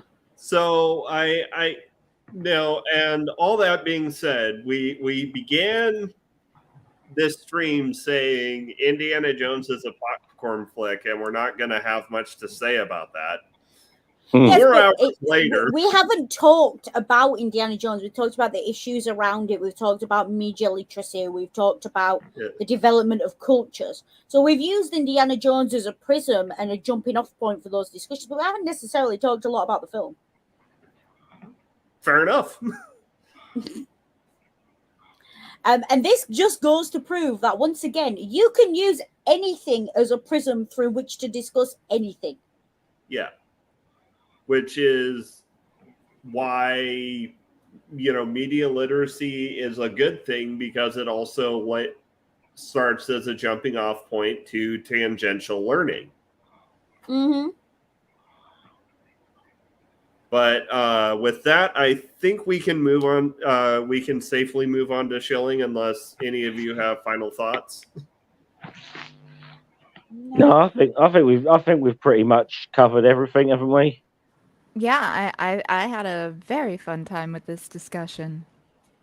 Yeah. Noodle? Yeah, so I actually, as I am still looking for participants for my thesis study, if you are available, I'm looking for people who've had a bereavement due to COVID-19 but haven't had to seek mental health support because of that. If that's you, please get in touch with me and I will send you links and things if you're interested in joining. But one thing I want to shill this week, because it feels fitting, is someone I found on YouTube. Now, I have no contact with this person. This is just me recommending a channel. There's a fella on YouTube who goes by the name Jacques the Whipper. And it feels They're fitting on to recommend TikTok too, and they are fucking hilarious. Yes. I'm gonna go it feels check very this fitting guy to out, recommend actually. that. Yeah, the musical whipper. Yes, Jacques the Whipper. Yeah. So yeah, go check out if you like Indy's whip tricks. Like, I think that there's a video of him, I think, with his father talking about how he helped train like the stunt people to do the whip tricks. I'm sure I've seen something like that. So go check out Jacques the Whipper. He's hilarious. He's brilliant. He's not child friendly necessarily. He's PG-13, so like, be aware of that. But Did you otherwise, see him enjoy. do the Sailor Moon one where he did like the whip trick with the Mhm. Sailor Moon theme? Oh, brilliant. So what you're saying is he's a 1980s PG. I think he's a modern PG. Like I have no, like, you're gonna hear him cuss occasionally. Yeah. Like that's about as And PG there'll be as you a little get. innuendo, but it's not like raunchy. It's like it's Disney PG. Like the innuendos are there, but they're definitely for the adults in the audience. Yeah. It's Pixar Think PG. Shrek. Like Hmm. Shrek would be a good like Shrek Yeah. level, I would Yeah. say, for the innuendo. Yeah. But do So go check him out. He's awesome. Kitty, anything to shill? Actually, like my main platform that I make content for is TikTok. And right now, the kink community, the BDSM community on TikTok, from the summer solstice, basically for the next month, is the Brat Wars. So the D types and the S types are battling each other, making content, bouncing off each other, and it's all to raise awareness for Take Back the Night Foundation, which is a charity that it's a global charity that helps support victims of sexual abuse. So good cause, and it's a lot of fun. So like we've been swiping at each other back and forth. So definitely if you go there, it's basically the Brat Wars, or like Summer Brat, Summer Dom 23 is the hashtags. You'll be able to find a bunch of the content and stuff. So go like check that out. Like if you can toss some money towards Take Back the Night over the next month, great. If not, just have fun, you know? That definitely won't be PG-13. Yeah. No, that one definitely will not be. Which is why I led with kink community and BDSM as the upfront. Yeah. I front loaded that warning. Yeah. Yeah. Definitely. And for brain, next week, next Saturday, we may do an analyst ring stream on the situation in Russia. Let's see how the situation in Russia goes before we try and analyze it. Yeah, like it. Like if we are going to do it, Saturday is the absolute earliest. Yeah. Like I'm gonna want at least a week to read up on the situation, and we're probably gonna wait for it to develop a bit more before we. So probably more likely in a couple of weeks, but there's probably an analyst ring on the horizon. Cool. And also next week for Media Musings, we are beginning our catch-up month where we're going to be covering things that we've wanted to talk to and actually even have scheduled, but haven't had a chance to because of life stuff, etc. And we are beginning it with Roland Emmerich's Independence Day because July 4th. Oh The yeah. movie that makes me patriotic for a country I don't belong to. Yet. Like, yeah. Like, how to do pro-America propaganda 101. Yeah.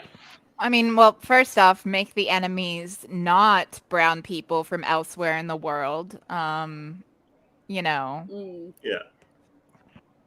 And It's like, I do have a theory that movie's going to hit different now we've all been through a pandemic, and we know that countries actually will not club together and work together against an existential threat to our entire existence. I feel like it's going to hit different. but I mean, you know, tune in next week to see how that prediction pans out.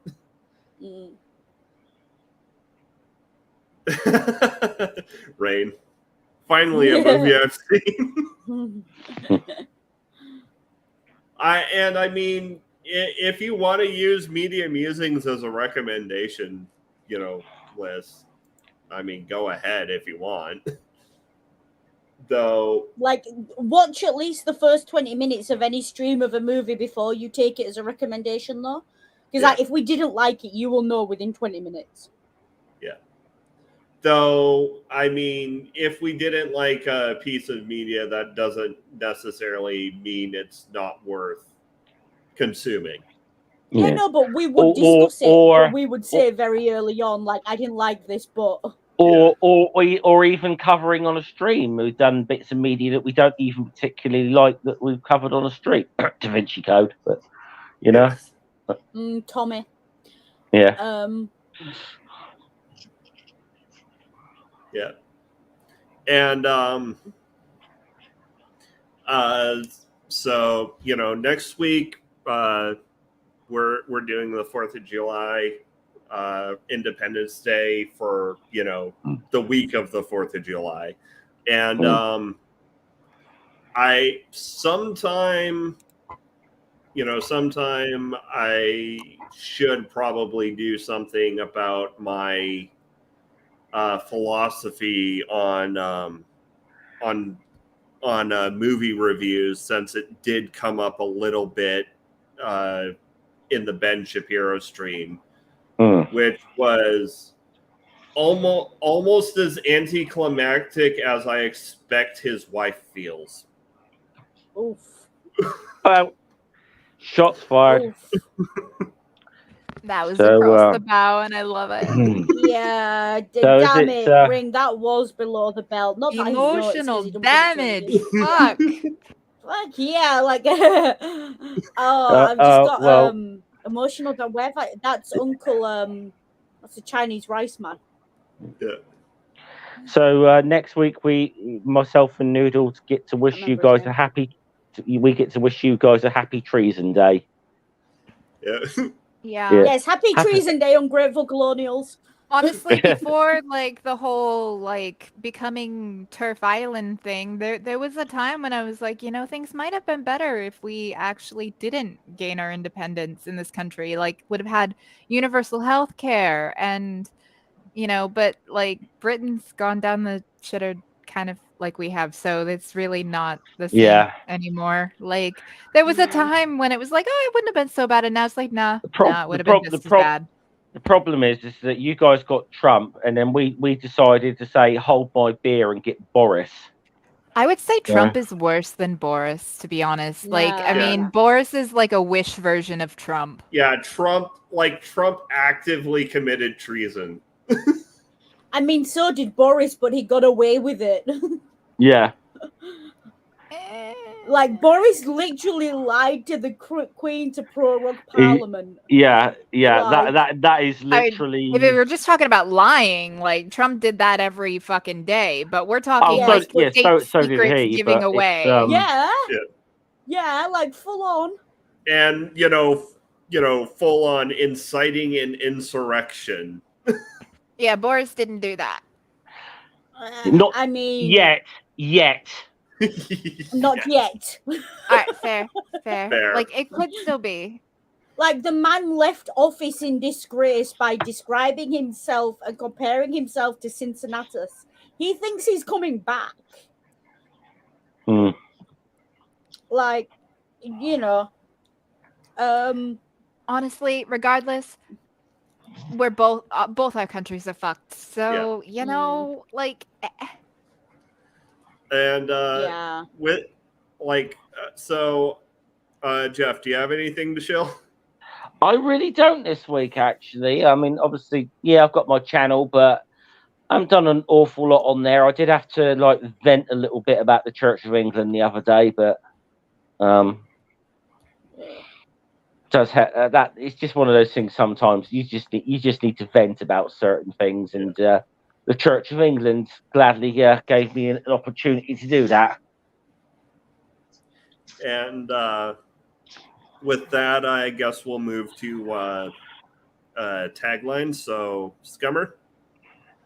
Why did it have to be snakes? Kitty? Screw this. Noodle? Take care, be good, and if you can't be good, remember, use your noodle. And remember, the purpose of a storyteller is not to tell you how to think, but to give you questions to think on. Too often, we forget that.